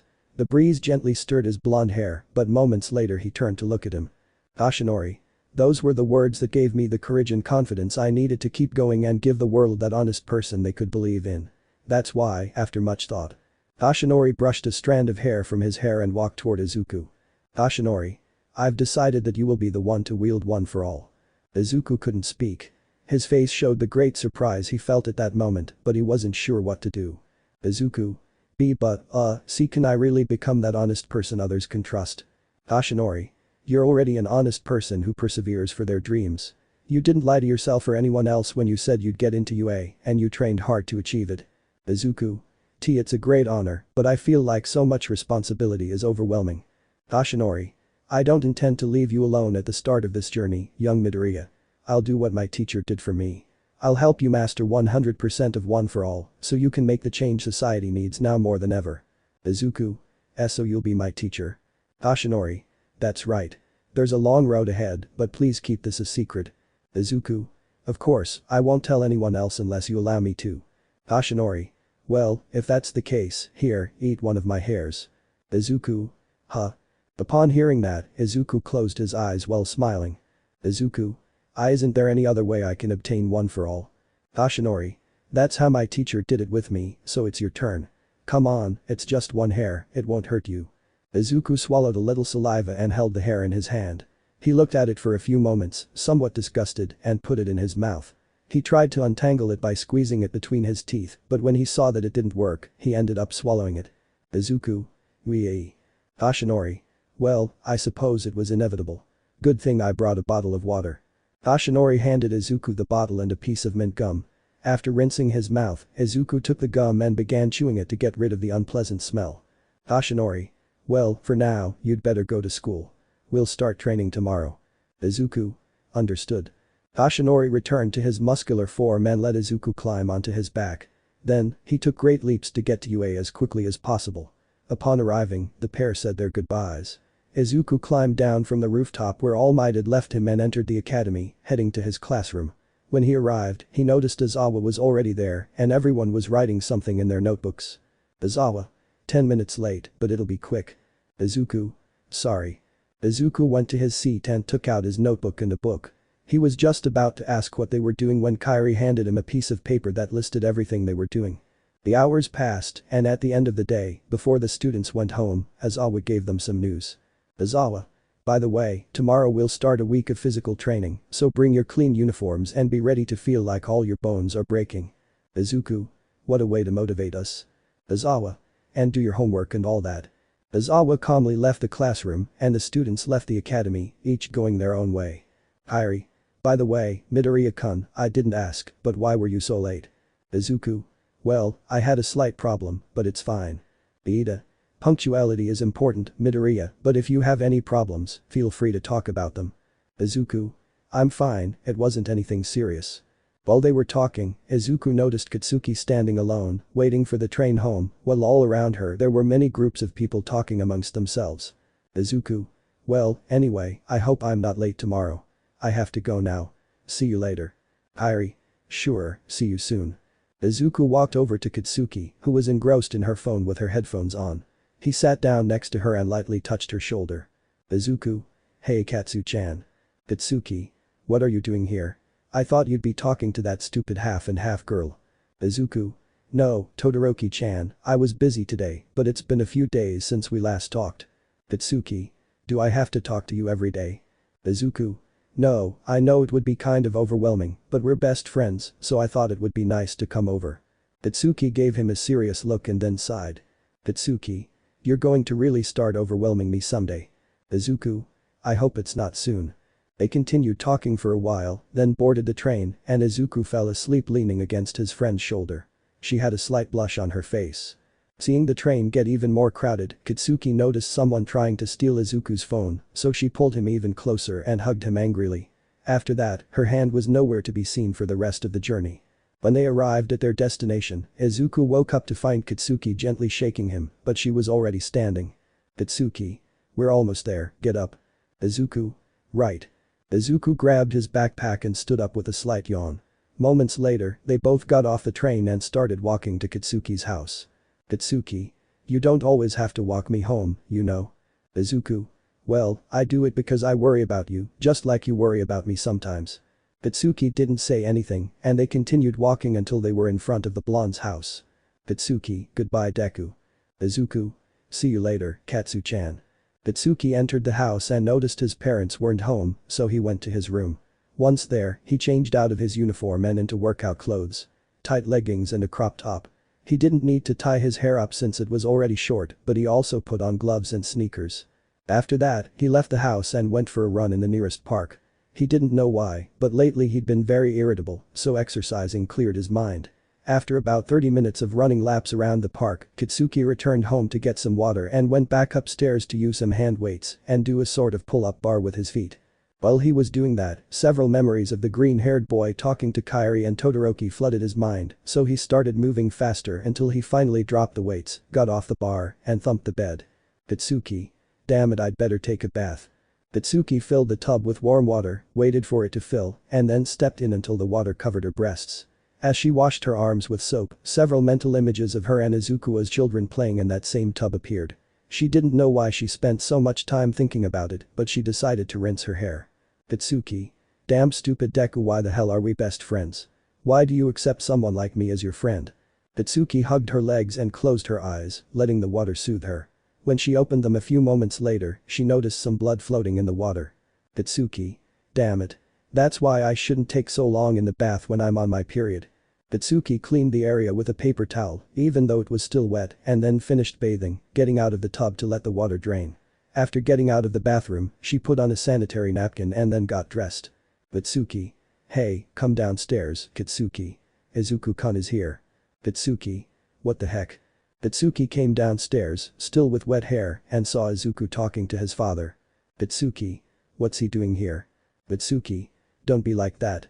We just invited him to have dinner with us, so if you want to impress me, help me with dinner. Katsuki. Huh? Katsuki. You'll thank me later. The mother-daughter pair started cooking while Izuku talked to Masaru and helped him fix the broken TV. Minutes later, while everyone was eating dinner, Izuku was surprised at how good the food looked. Izuku. Did you make all this, Katsu-chan? Katsuki. Not all of it. Izuku. Anyway, it all looks pretty good and tastes great. Izuku continued eating, and when he finished, he said goodbye, thanking his family for dinner. After he left, Masaru was clearing the table and washing the dishes, while Mitsuki watched TV. Katsuki. Mom, thanks. Itsuki had a slight blush on his face, and his mother smiled. Itsuki. A mother is never wrong. Hearing that, Kitsuki was a little annoyed but decided to go to his room to rest. Team training. Aizawa. Alright, I see everyone brought their uniforms as I told you, that's good. Now, everyone line up in front of me, standing side by side. The whole class did as Aizawa said, and when they finished, he looked at them for a few seconds. Aizawa. As I told you yesterday, this week will be intensive. Although you won't be in class, you'll be taking everything home as homework. What we want to do this week is push your bodies to the limit and see how much you can endure, to find a starting point and exploit it, to make you surpass your limits and show why you're here. Now, to get things started properly, begin with a light warm-up while I get a few things ready. Everyone did as Aizawa said, and after a few minutes, Aizawa called them. Aizawa.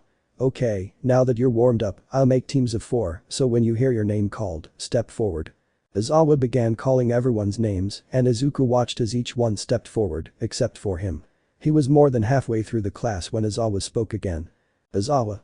Alright, the next team, Midoriya, Yaoirozu, Achako, and Iida, step forward. The 3 did as Aizawa instructed, and he spoke. Aizawa. You're the second to last team. And finally, Todoroki, Kitsuki, Ijiro, and Denki, step forward. The teams were already together and talking amongst themselves when Aizawa blew a whistle that caught everyone's attention. Aizawa. Now, you might be wondering why I divided the group into 5 teams. You'll all be competing in various tests and will have to work cooperatively. Did you hear that, Kitsuki? Kitsuki. Aizawa. Now follow me. The first competition is about to begin. All the students followed Aizawa and arrived at a rather large, completely enclosed building. It had no windows or anything like that and was entirely gray. Aizawa.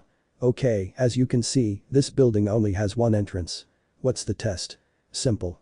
All the teams will go inside. I'll give you a piece of paper that tells you where to stand. When the lights turn red, the test begins. The objective is simple. You have to get out of the building. That's all. Mineta. Huh. What a stupid pointless test. All the teams went inside and waited for the light to change color. Uraraka. I feel like they're treating us like children. I mean, the test is just going in and out of a building. Iida. There must be something he didn't say.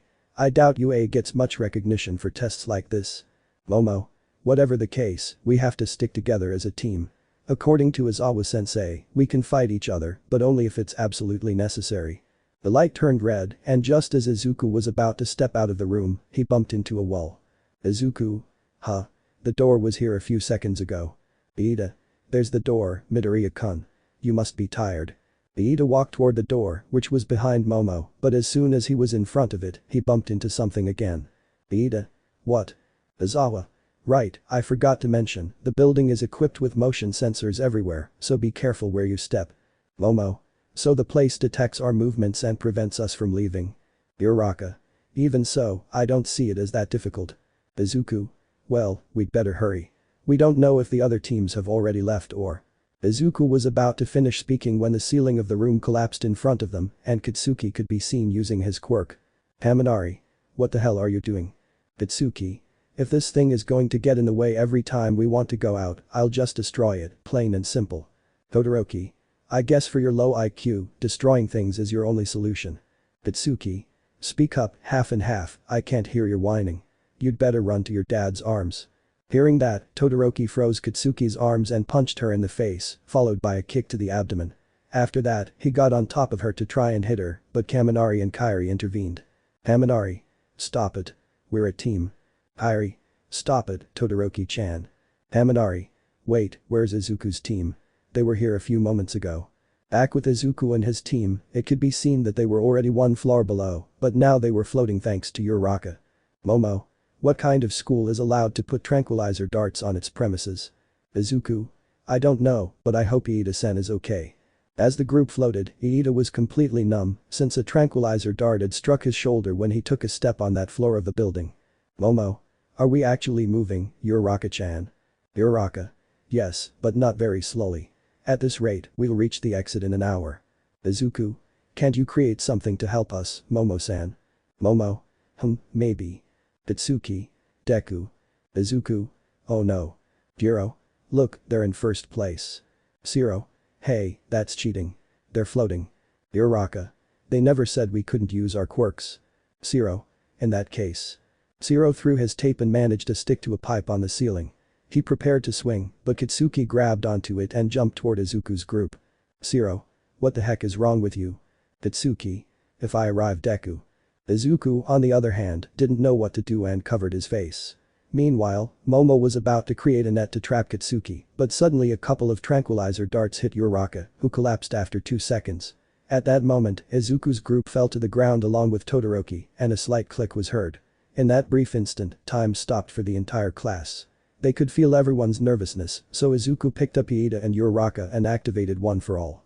As soon as he took another step, a rain of tranquilizer darts appeared, and the whole class ran trying to avoid them as much as possible.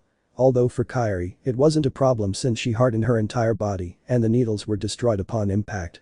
Upon leaving that floor, only a few remained unharmed, including Izuku, mainly because Uraraka and Iida's bodies had served as a shield. He made sure to remove all the needles they had. Izuku. Momo-san. Momo. Yes, I managed to create a shield large enough to protect me. The problem is how we'll get Iida-kun and Uraraka-chan there. Izuku. Can you create a stretcher? Momo.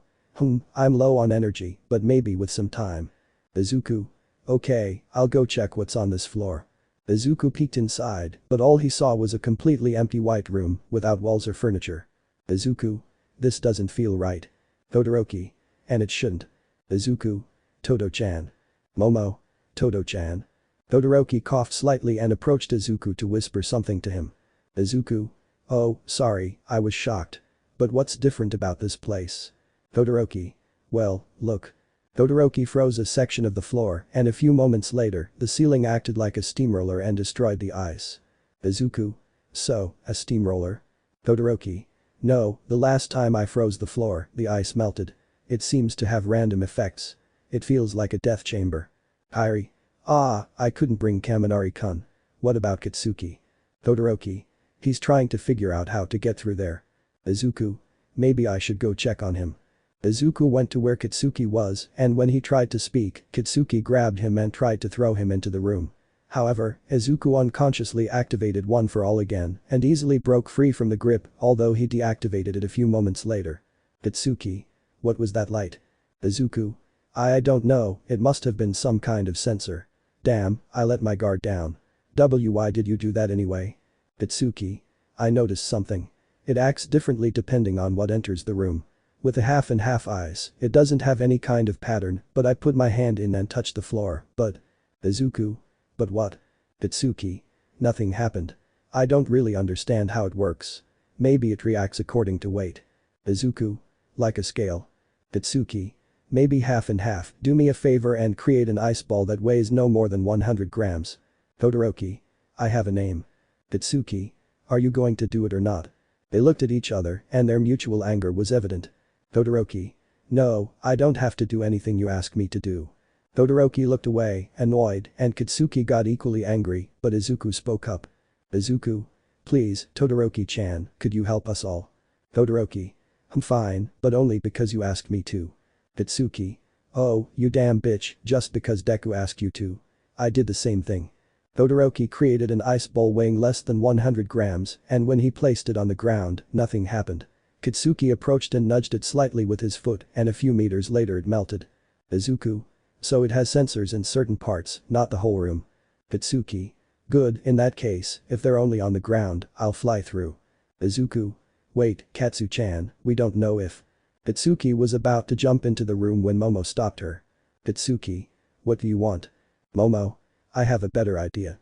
Although, from what I've seen, the plants have their own power sources, so if there's sabotage, it will only affect one and not all of them. Kairi. Could you have sabotaged the whole building from the beginning? Momo. Maybe, since Kaminari-kun could serve as an energy source to overload the whole place, but he's unconscious now. On the other hand, instead of making stretchers, I made a treadmill. Kitsuki. A treadmill. Momo. Yes, the compartment is in the ceiling halfway up the room, so someone has to go up there and pass me a cable to connect to the treadmill, so someone can overload it. Kitsuki. And why don't I just blow up the damn box? Momo. If we overload the box by even a little, it'll just burn out the circuits. Besides, there's less risk of accidents, since we don't know how much energy it takes. Kairi. We're wasting a lot of time. What if we're stuck here for 3 hours? Momo. If Kitsuki blows up that thing, we don't know what might happen. Katsuki. You only live once. Izuku. Oh no. Izuku covered his face as he watched Katsuki leap toward the energy box. As he got closer, an explosion slowly began to build in his hand, and the other conscious students watched as everything was about to go up in smoke. Moments after Katsuki struck the energy box, it not only overloaded but also caused 2 floors of the entire building to explode, demolishing the rest. Luckily for them, the building's material was highly flammable, so the explosion reduced a large part of the structure to rubble. Aizawa. Who the heck caused the whole building to collapse? Aizawa, meanwhile, was furious as he carried the students out one by one, some unconscious, others to their feet. Mineta. And who won? Aizawa. Everyone's in detention. Kairi. I don't even care. At least we got out in one piece, right, Midoriya-kun? Izuku. Yeah, that's a victory in itself. Aizawa. I'll take the rest to the infirmary with Yaoi Rozu and Iida, who's already awake. The rest of you go take a shower. The students who were still conscious went to take a shower. While they were there, Izuku could be seen washing his face as a stream of water fell on his back. Haminari. Hey Midoriya, you should tell your girlfriend to think things through. That almost killed us. Izuku. Katsu-chan isn't my girlfriend. Okoyami. Really? Then why do you call her that? Izuku. Well, it's a nickname I've used since we were kids. Zero. Wow, that's a surprise. Izuku. Did you really think we were a couple? Sato. Well, certainly. In fact, maybe you were the only one who thought otherwise. Izuku. Anyway, it's nothing like that, but I'll talk to her if she wants to listen. Upon leaving the bathroom, already in their uniforms, everyone headed to the classroom. When they arrived, they saw Aizawa writing something on the board. Aizawa. You were taking your time. Where are the girls? Shoji. They're still in the bathroom. Aizawa. Well, anyway, sit down and be quiet. We'll wait for the rest of your classmates. The minutes passed slowly, but after half an hour, the entire classroom was back. Some were a little dizzy, but everything was relatively fine. Aizawa.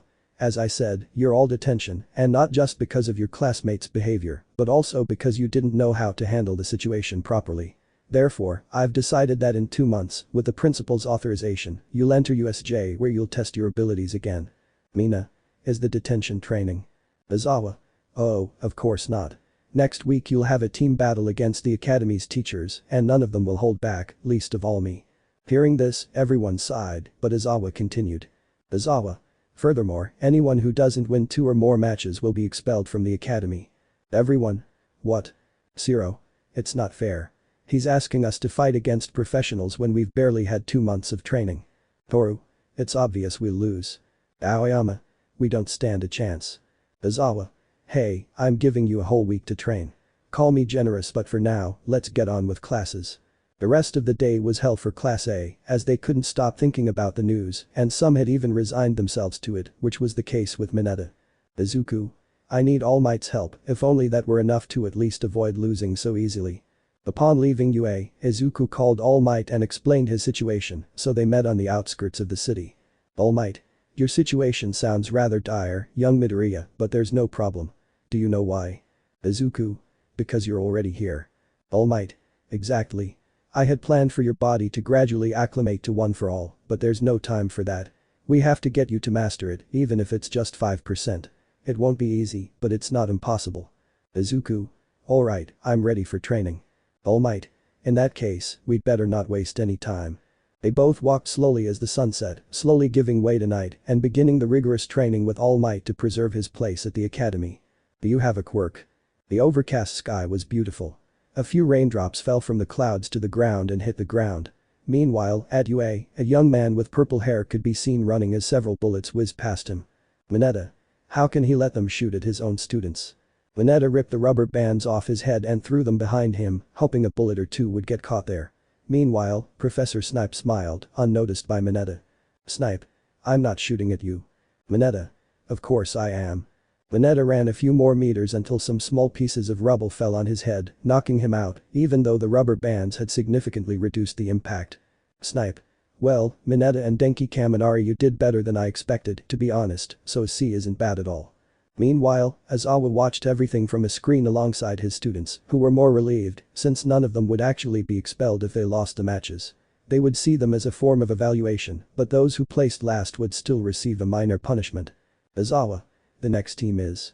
Aizawa pointed a remote control at a nearby television and several images of the students began to flash by until it stopped on two at the same time.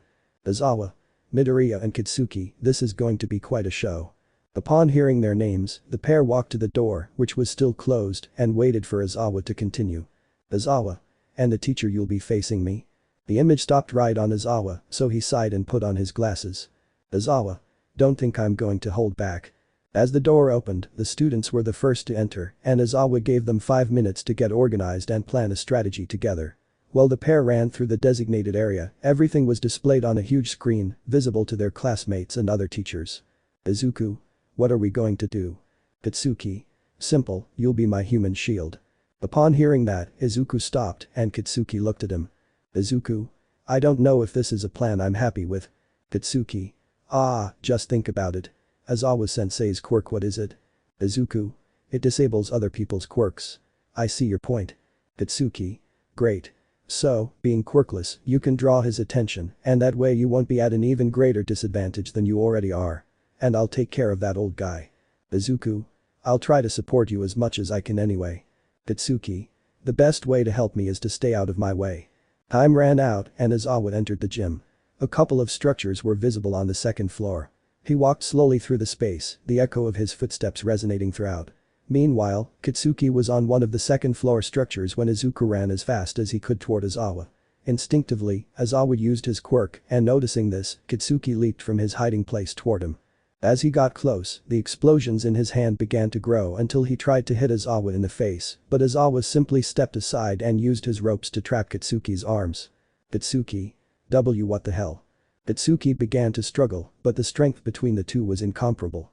Despite being a slender man, Aizawa concealed a terrifying power. Aizawa. That's not what I call teamwork. Aizawa threw Kitsuki against a couple of crates and turned to where Izuku had last been, but he was gone.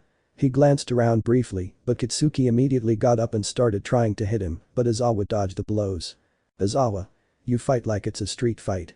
Punches should have technique or strategy. We're not thugs. Aizawa blocked one of Kitsuki's punches and then punched him in the stomach, knocking the wind out of him. After that, he kicked him in the abdomen and finished with a spinning kick, but to his surprise, Izuku grabbed his leg with both arms, and Kitsuki kicked his only free leg, sending him crashing to the ground. Izuku then backed away, pushing Kitsuki back as well. Kitsuki. What are you doing? Was he unprotected? Izuku. No, his ropes were all around him. Looking at the ground, Kitsuki realized it was true, and Aizawa looked at Izuku. Aizawa. You have good reflexes, kid. Kitsuki, on the other hand, it's not all about brutality or hitting hard. Kitsuki. We're in a fight, not a class. Save your lectures for another time. Aizawa. She's clearly frustrated, even Midoriya notices. Aizawa. It's never a bad time to learn something. Izuku. Katsu-chan. Izuku jumped towards Kitsuki and pushed her out of the way. As he hit the ground, a rope caught Izuku's foot and Aizawa used all his strength to throw him against the metal bar on the second floor, leaving him immobile for a few seconds. Kitsuki. You idiot Deku. Aizawa. If you get rid of your brain and just rely on brute force, you have the advantage.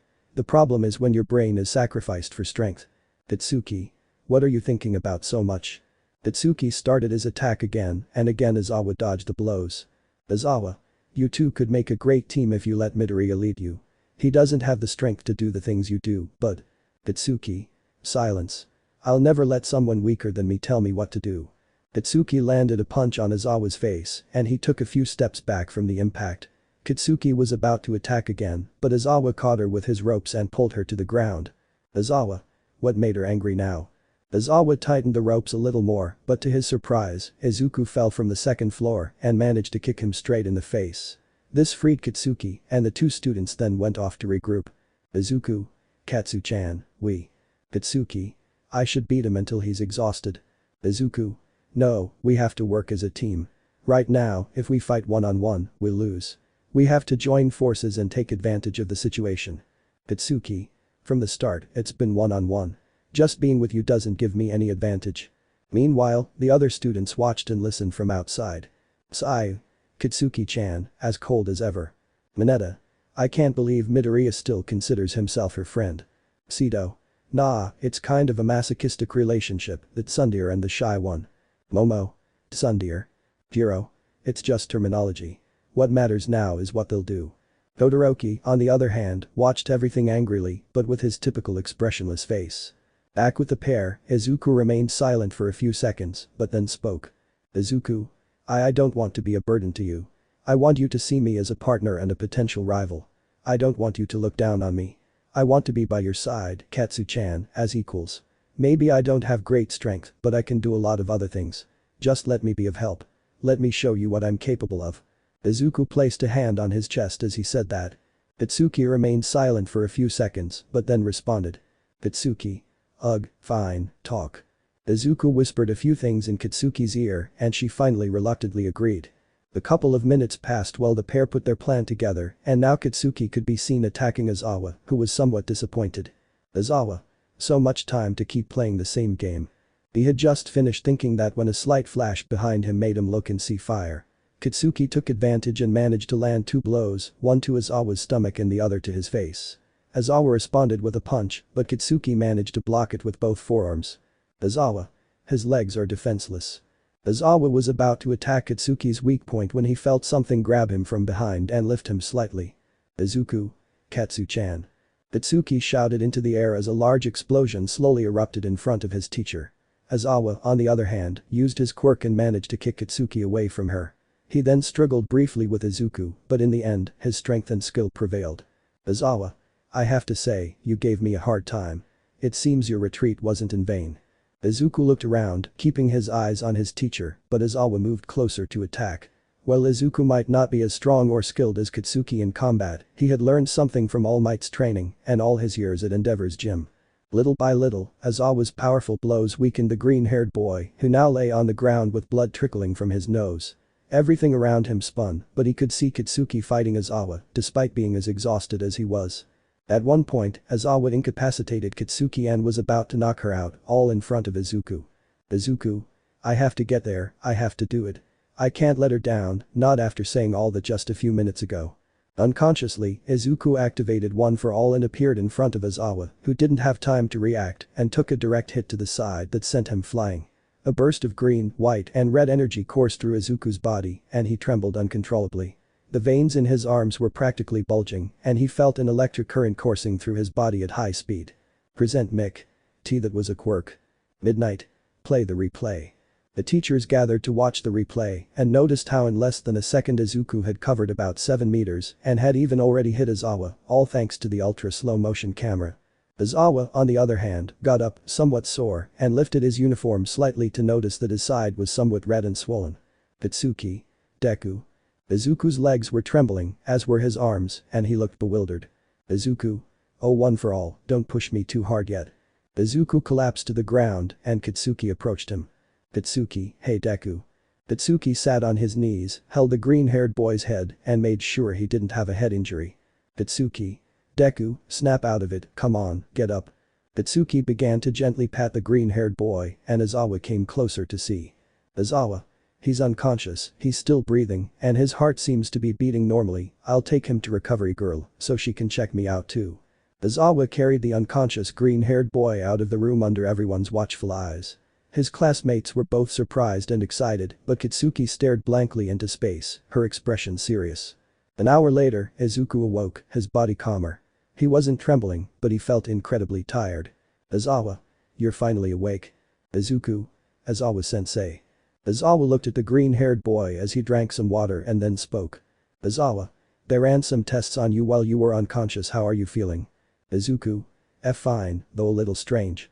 I've never used One for All without All Might supervising me. I probably overdid it. Aizawa. Well, I have some news. It seems you have a quirk. We don't know why it activated, if it will activate again, or how it will. Izuku. It's incredible, I have a quirk. I have to pretend I didn't know. If anyone finds out the truth, it'll cause a lot of problems. Aizawa. But it seems your body isn't used to it. If your quirk appears more frequently or you manage to control it, it's best not to get too excited and take things slowly. We don't know how your body might react. Izuku. I understand. Aizawa. Good. If you feel better, go to the gym. Aizawa left and Izuku sighed. He would have to talk to All Might later. Back at the gym, everyone was watching the current fight when the door opened, revealing Izuku with a light bandage on his arm and some dried blood under his nose. Izuku. Hello. As soon as they noticed him, the entire class 1 approached to talk to him and ask what had happened, but Kitsuki stood up, very serious, slowly made her way through the crowd, and stood in front of Izuku. Kitsuki. Outside now. Kitsuki left the building, and everyone fell silent, taken aback by his unusual behavior. Izuku swallowed hard and followed him. Once outside, Kitsuki's face was serious, not angry, not annoyed, not frustrated, but completely serious. It was in moments like these that he was truly frightening. Izuku. What's wrong, Katsu-chan? Kitsuki. What was that? Izuku. What do you mean? Kitsuki looked him in the eyes and repeated. What was that a few moments ago, Izuku? Izuku. Well, according to Recovery Girl, it's possible I have a quirk. Kitsuki. Don't talk nonsense. You don't have a quirk, and you never did. Izuku. I know it's hard to understand, in fact I still don't fully understand it myself, I don't know if I'll ever see him again, but… Kitsuki. Tell me the truth Izuku, I don't want any more lies. Kitsuki approached him, and Izuku took a few steps back until he was trapped against the wall. Izuku. It's the truth, Kitsuki. I would never lie to you. Kitsuki looked at him and noticed his face. She knew he wasn't lying, but something inside her begged that it wasn't. She couldn't accept that the weak boy she sometimes protected now had a quirk. He had been weak his whole life, and now he was not only catching up to her, but probably surpassing her by leaps and bounds. Kitsuki. You said you didn't want me to look down on you, right? To see you as an equal, as a rival. Izuku. Yes, I've always wanted that. Kitsuki lowered her head slightly and then raised it a few seconds later, tears welling in her eyes. Kitsuki. Fine, then don't you dare overtake me or get too far ahead of me. Don't go somewhere I can't reach you because I, Kitsuki, am and always will be your greatest rival. Kitsuki's crystalline eyes surprised Izuku, who was in shock. Kitsuki, on the other hand, went to the bathroom because he felt his face burning, his heart racing. First interaction with villains. A whole month had passed since Izuku had first used One for All in front of his entire class. At first, he spoke with Almight, who, somewhat concerned, considered what to do but deduced that the best course of action would be for Izuku not only to train with him, but also to learn from Yue. Therefore, he asked him to stop hiding it, though he should still take precautions since he couldn't completely control it.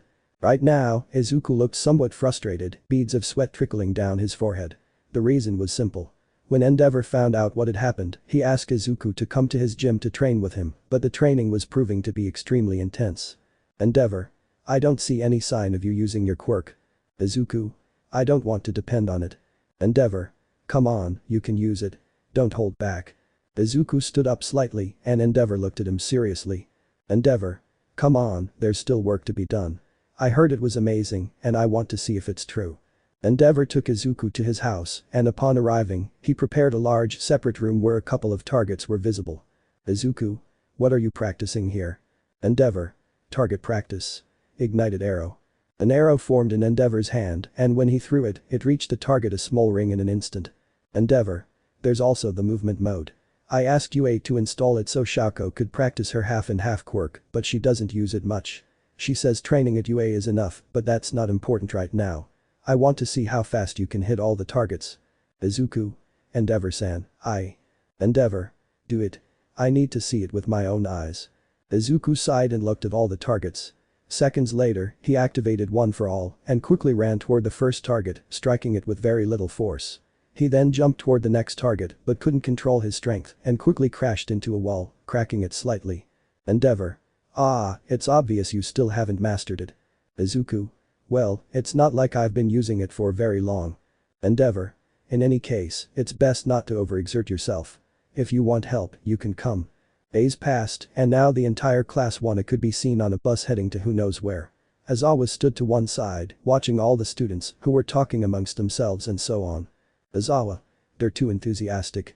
The journey continued, and a few minutes later the bus arrived at its destination. The students got off one by one and saw a path leading to a dome-like structure in the distance. Upon reaching the enormous door, they saw a person in a spacesuit waiting outside. Izuku. It's 13. 13. Is everyone here, Aizawa-san? Aizawa. Yes, good. Listen carefully to everything 13 has to say. Aizawa leaned against the wall as 13 spoke to the students. 13. Alright, everyone, if you don't know me, I'm the pro hero 13 and I specialize in search and rescue of civilians in all kinds of dangerous situations, so follow me. 13 opened the doors and the whole class saw a huge place. 13. This place is the USJ Center, designed by yours truly along with a group of experts and colleagues. Itsuki. How the hell do they have so much money to build all this? 13. As you can see, there are several zones. An urban area, a snowy area, a sea area, a volcano, and so on. This has a simple purpose. To teach you and help you improve your civilian rescue techniques, since that's the most important job of a hero. 13 continued talking and explaining how the place worked to the whole class. 13. Okay, now that you know how this works, each of you will take a slip of paper from this box and wait for the other instructions. The whole class approached, and one by one, everyone took a slip of paper. Once they had it in their hands, Aizawa instructed them to open it, but without showing or telling the others what it said. Aizawa. Okay, now you know what each slip says. When you hear a beep, everyone should run to their assigned zone and get ready, because once everyone has arrived, another beep will sound, and that's where the fun begins. The beep sounded, and the entire class scattered in different directions, while the two adults watched everything from a control room, thanks to a large number of cameras positioned around the area. 13. Are the actors in position yet? Worker? Yes. 13. Good, the countdown begins. Back with Izuku, he reached the urban area but hadn't noticed that another classmate had also arrived there, so he waited patiently for the countdown to end. Once it did, Izuku got up to walk through the city streets, but to his surprise, the ground suddenly began to shake. Izuku. Isn't this a little too realistic? Iida. Midoriya-kun. Izuku. Huh. Oh, Iida-ku. Izuku didn't even finish speaking when he felt Iida run towards him and grab him, pulling him off course. Iida. We need to meet up with the others and plan a strategy to get the civilians to safety. Izuku. Can you run all over the area to find them? Iida. Leave it to me. Iida activated his quirk and quickly left the area. Meanwhile, Izuku began searching the buildings for the actors to take them to safety. Izuku. Okay, I have an idea. I'll take them to a safe area free of buildings, and then the others and I will take them to the entrance. Actor. Do what you have to do. We'll do as you say. Izuku was waiting for Iida when he suddenly saw someone running through the streets. Izuku. What's going on? Izuku went down from the second floor of the building, and when he opened the door, the actor immediately entered, trembling with fear. Izuku. What's wrong? Actor. I wasn't hired for this. The contract didn't say anything about villains. Izuku. Villains. Iida. Midoriya-kun. Izuku heard Iida's voice but couldn't see him anywhere. Iida. Use the small earpiece they gave us. Izuku. Oh, right. Izuku put on the earpiece and finally spoke. Izuku. What's wrong? Iida. I don't know if it's something to do with the test, but there seem to be villains in the area. I saw Zero fighting a little while ago, but something hit me, and I don't know where I am. Izuku. They never mentioned anything about villains. Meanwhile, in the control room, everything was in chaos. The cameras, speakers, and everything else had stopped working. Aizawa. I'm going to see what's going on. 13. I'll come with you. Back with the students, in the snowy area, Todoroki and Uraraka could be seen. The atmosphere was somewhat awkward between the pair since they didn't get along very well, but they had gathered a few people, and Todoroki was using his fire ability to heat a campfire to help keep them warm. Uraraka. This is Todoroki-chan. Todoroki. What's wrong? Uraraka. Was anything mentioned about villains? Todoroki. No, why are you asking?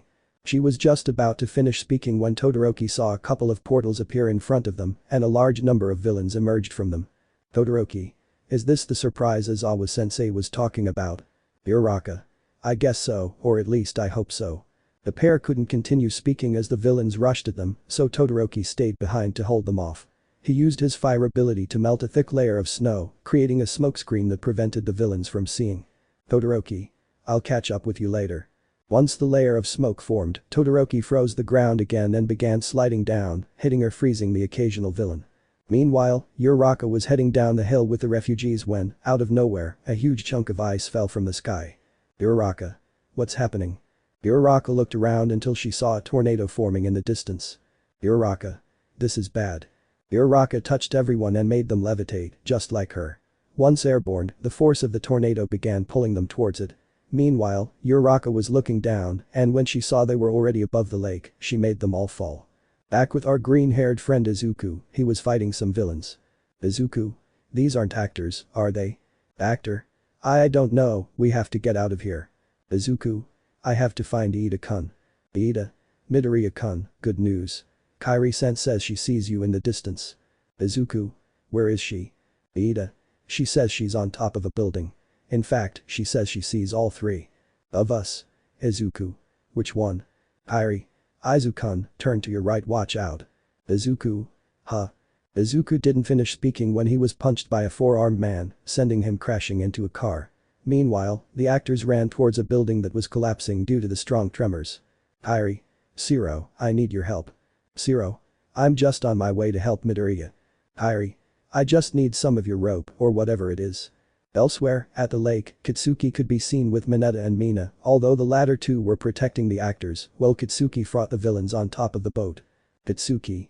What kind of pathetic villains are these? Mineta. Why the hell is there a tornado?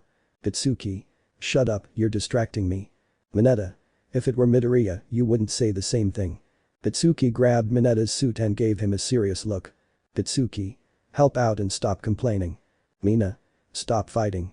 While the students were struggling to fight the villains, Aizawa and 13 were at the entrance of the building fighting off a few villains when suddenly a purple portal appeared in front of Aizawa. Aizawa.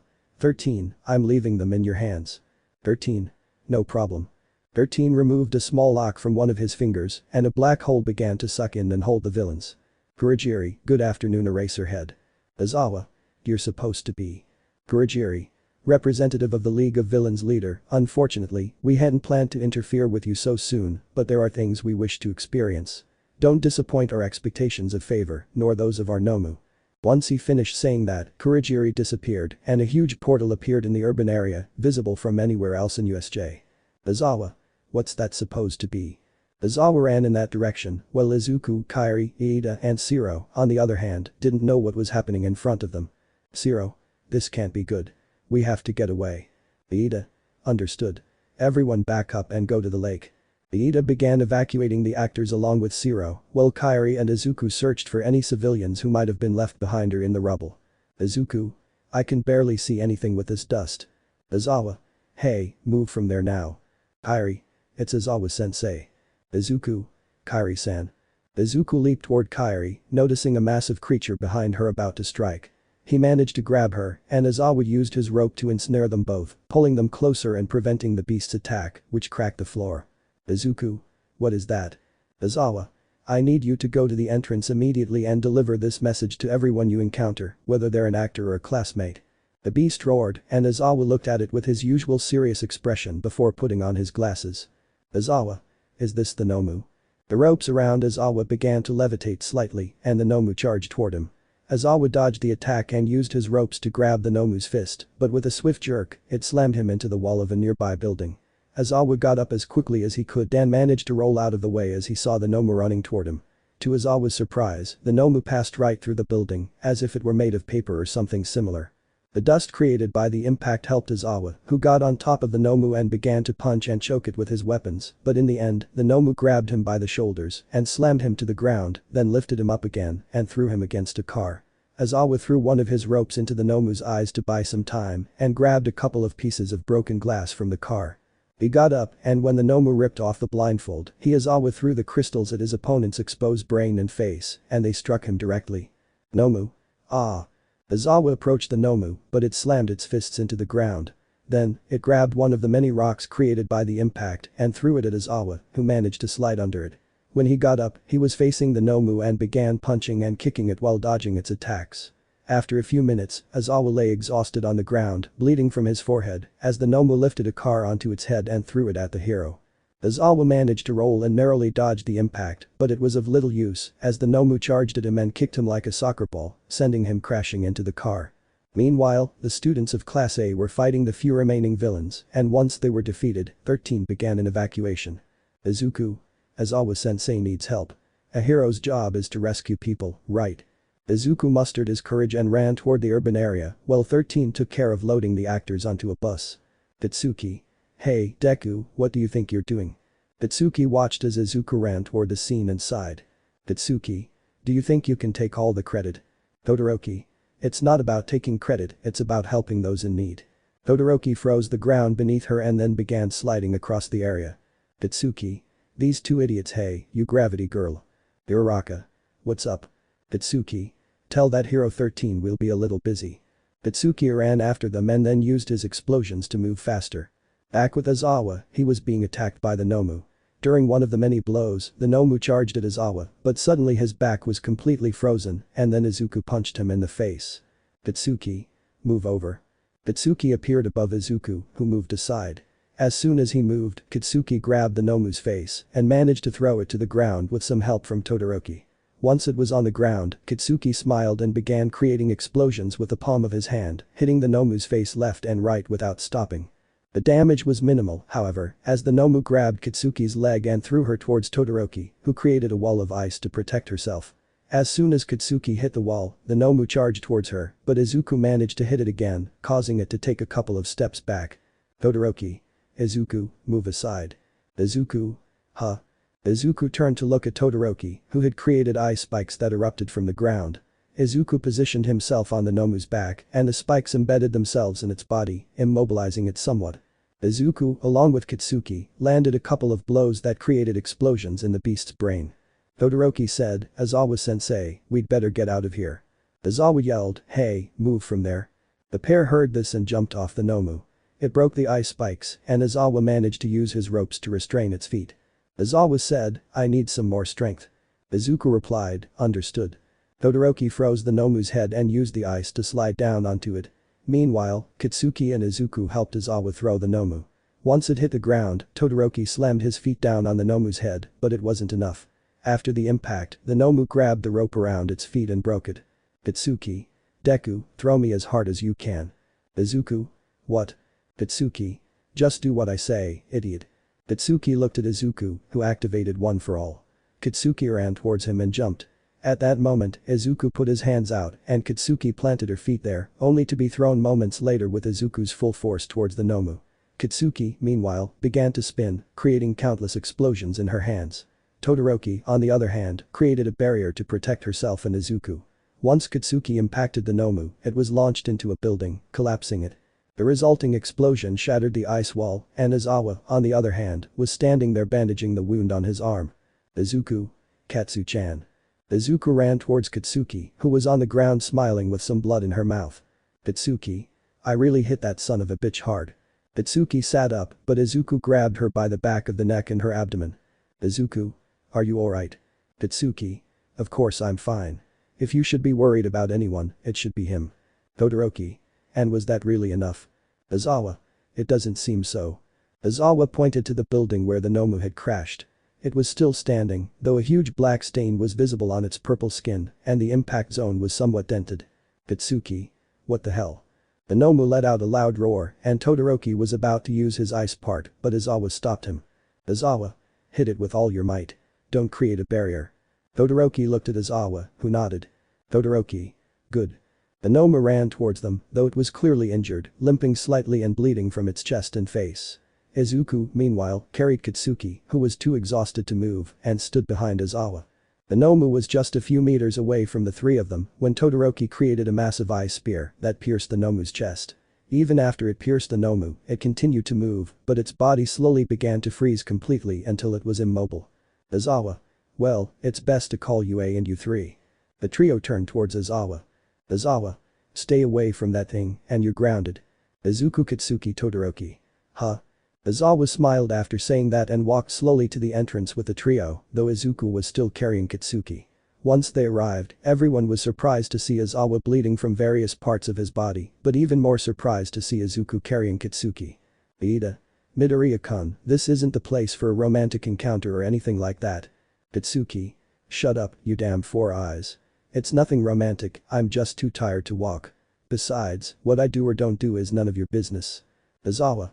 That's enough fuss for one day. Get on the bus.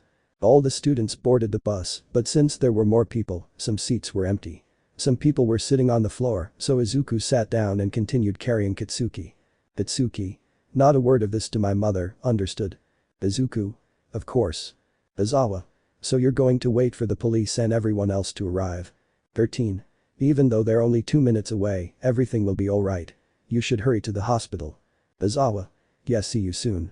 The bus started moving, and after a few minutes, Todoroki could be seen with a serious expression. Izuku was asleep, his head resting next to Kitsuki, who was also asleep. It had been too much for one day. Slight confrontation. On a rainy day, the quintessential green-haired boy could be seen leaving UA with Todoroki, heading towards his home, since they had been having some teamwork assignments lately. While they were both waiting for the train, a black-haired man watched everything from afar while covering himself with a large coat, cap, and glasses. Seeing the two teenagers board the train, the man walked quickly to an abandoned building.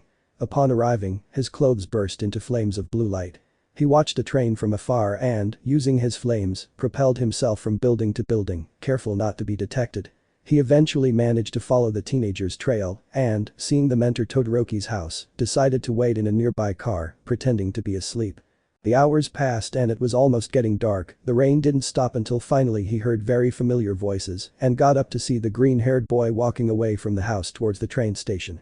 Izuku was about to enter the station when someone took him by surprise and quickly led him to an alley. "I never really disliked you, but if I want to get close to the old man, I need a hostage." "Izuku? Why not someone who cares more about Abi?" "Abi? I might do bad things, but I wouldn't hurt my family. Well, I would hurt the old man, but he's a lost cause." "Izuku? You're supposed to be out of town. If you stay here you'll only hurt Todo-chan." "Abi? Are you two dating now?" "Izuku? No, we're just friends."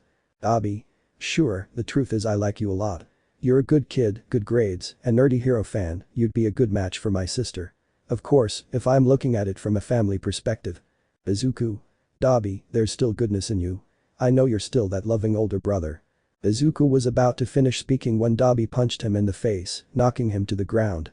Izuku was about to get up when Dabi started kicking him until, in self-defense, Izuku managed to dodge one of the many kicks and punched him in the stomach using a very small part of One for All. Dabi, on the other hand, crashed into a wall and smiled. "Dabi? You know, I was planning to take the fight easy with you. I don't remember you having a quirk." "Izuku? A lot of things happened." "Dabi? In that case, I suppose there's no need to hold back." The flames surrounded Dabi and Izuku prepared himself. "Dabi? Try not to go towards the crowds, okay? It would be a nuisance if the old man finds out I'm here early." After that, Dabi could be seen on top of a building, hitting Izuku with a blue flame in his fists to cause more damage. "Dabi? You've barely touched me, this is starting to get tedious." "Izuku? I don't want to hurt you." "Dabi? Hurt me, do you even know what that means?" "Izuku?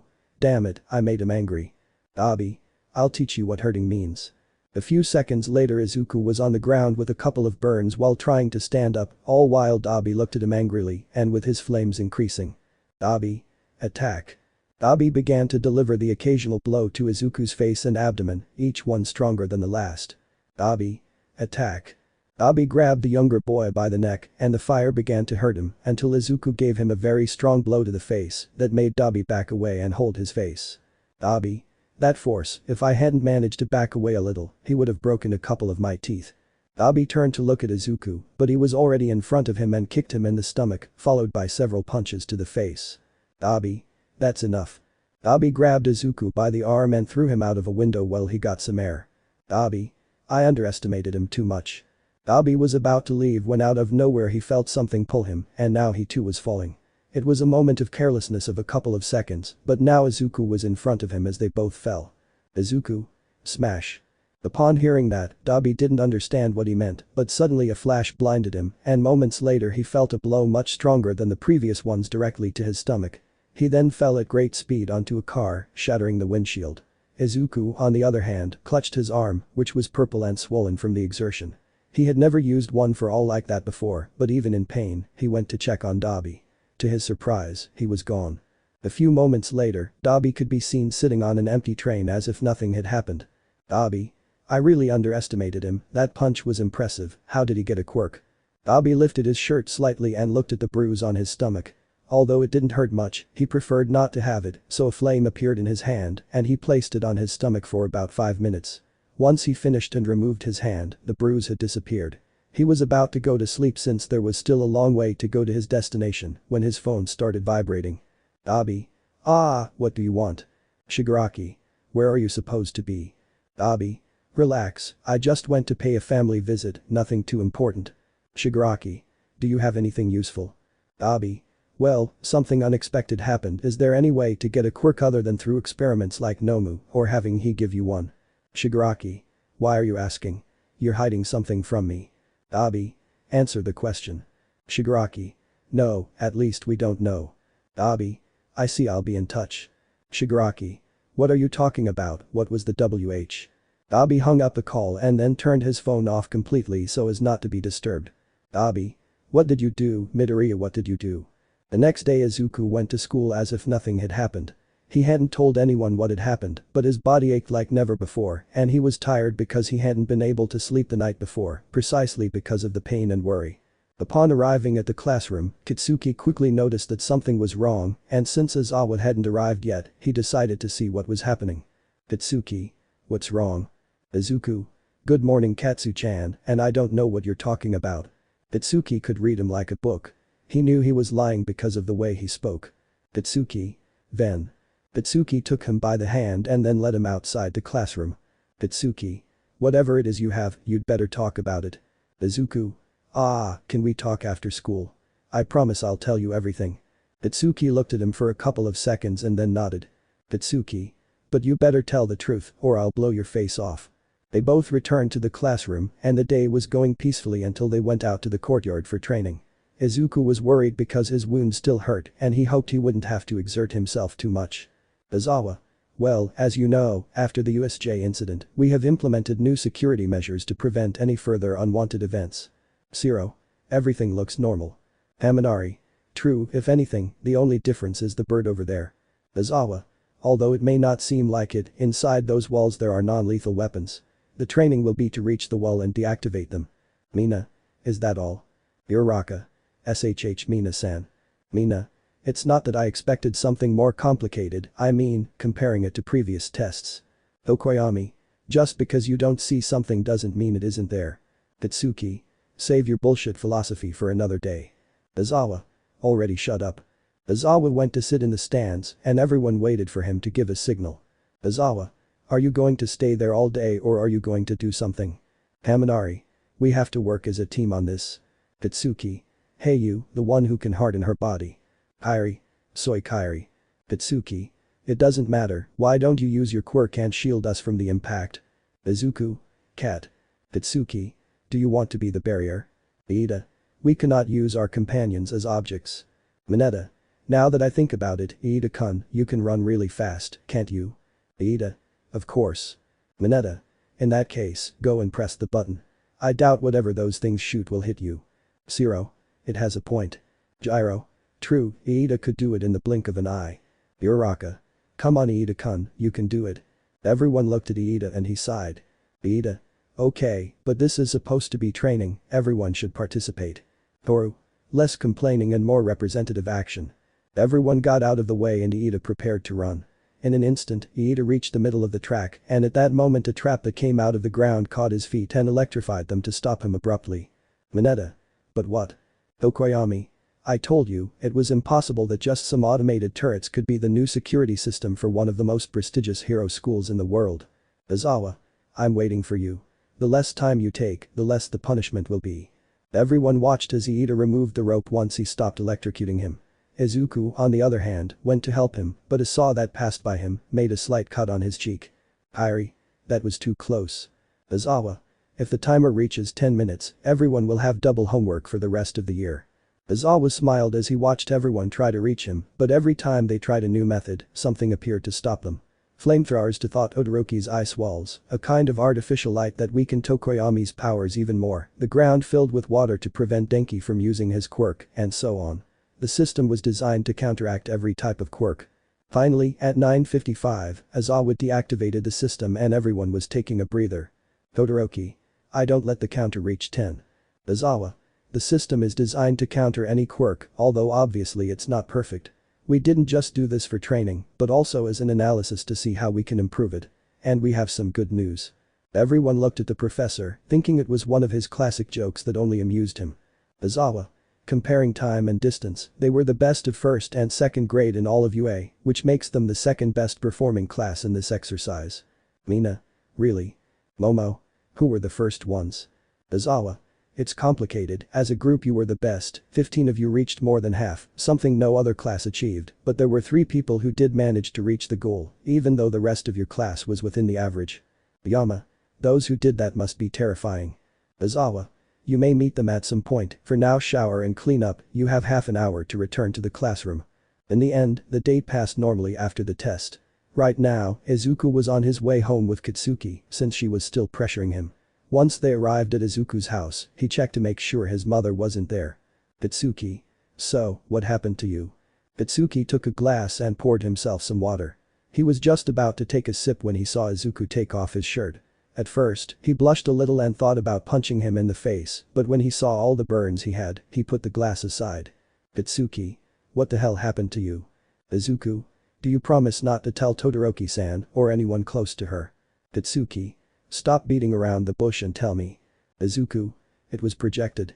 Seeing Izuku's serious face, Kitsuki nodded and the green-haired boy began to explain everything that had happened. Kitsuki. So a brother who is a psychopath with a quirk stronger than his father's and worse yet, out of control with serious mental problems. Izuku. Dabi was good, at least from what little I knew of him, although he always acted strangely with Enji-san, I don't know if there was anything strange inside him. Kitsuki. Maybe it's the fact that he's a psychopath. Izuku. At that time he must have been, I don't know, about 16 or so, maybe younger or older, the point is that there was an incident. Kitsuki.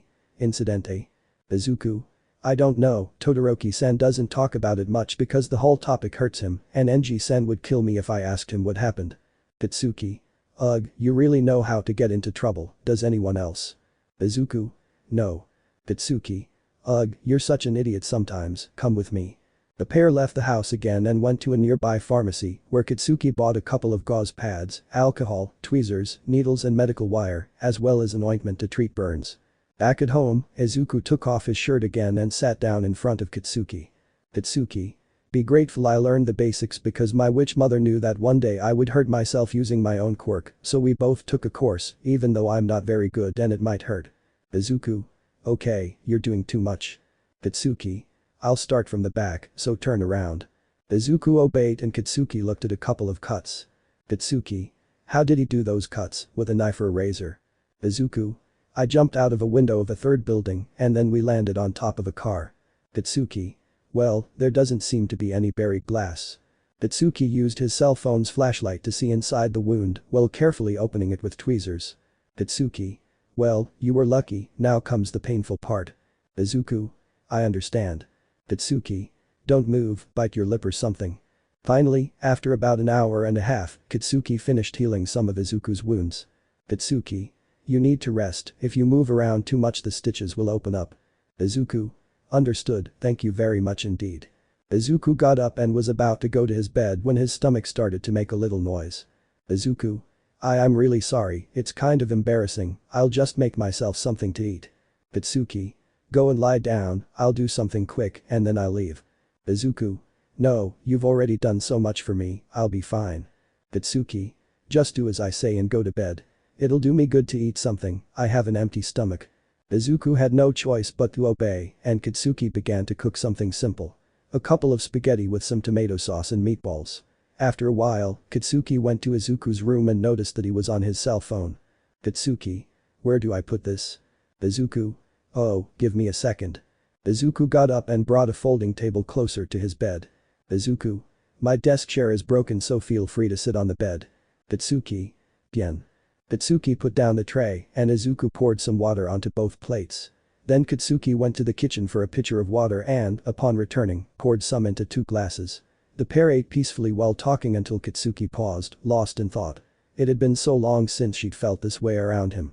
They were practically shoulder to shoulder, talking as if nothing was amiss. After finishing their meal, they both felt a bit sleepy, so Izuku decided to take a nap. After all, he needed to heal his wounds. Although he insisted on helping Kitsuki clean up, she flatly refused. Once she finished cleaning, she was about to grab her backpack and leave, but she became incredibly sleepy. She'd forgotten how cozy Midoriya's house was. It was quiet, unlike her own, so she decided it might be a good idea to stay and rest for a while. After all the help she'd given him, she doubted the green-haired boy would mind if he saw her relaxing on his sofa. And so, she lay down until she drifted off to sleep peacefully. Let me know in the comments below if you guys want the next part. Also check out my other video that has been shown and left. Thank you for watching, if you enjoyed this video please like and share this video. And have a fantastic day, bye.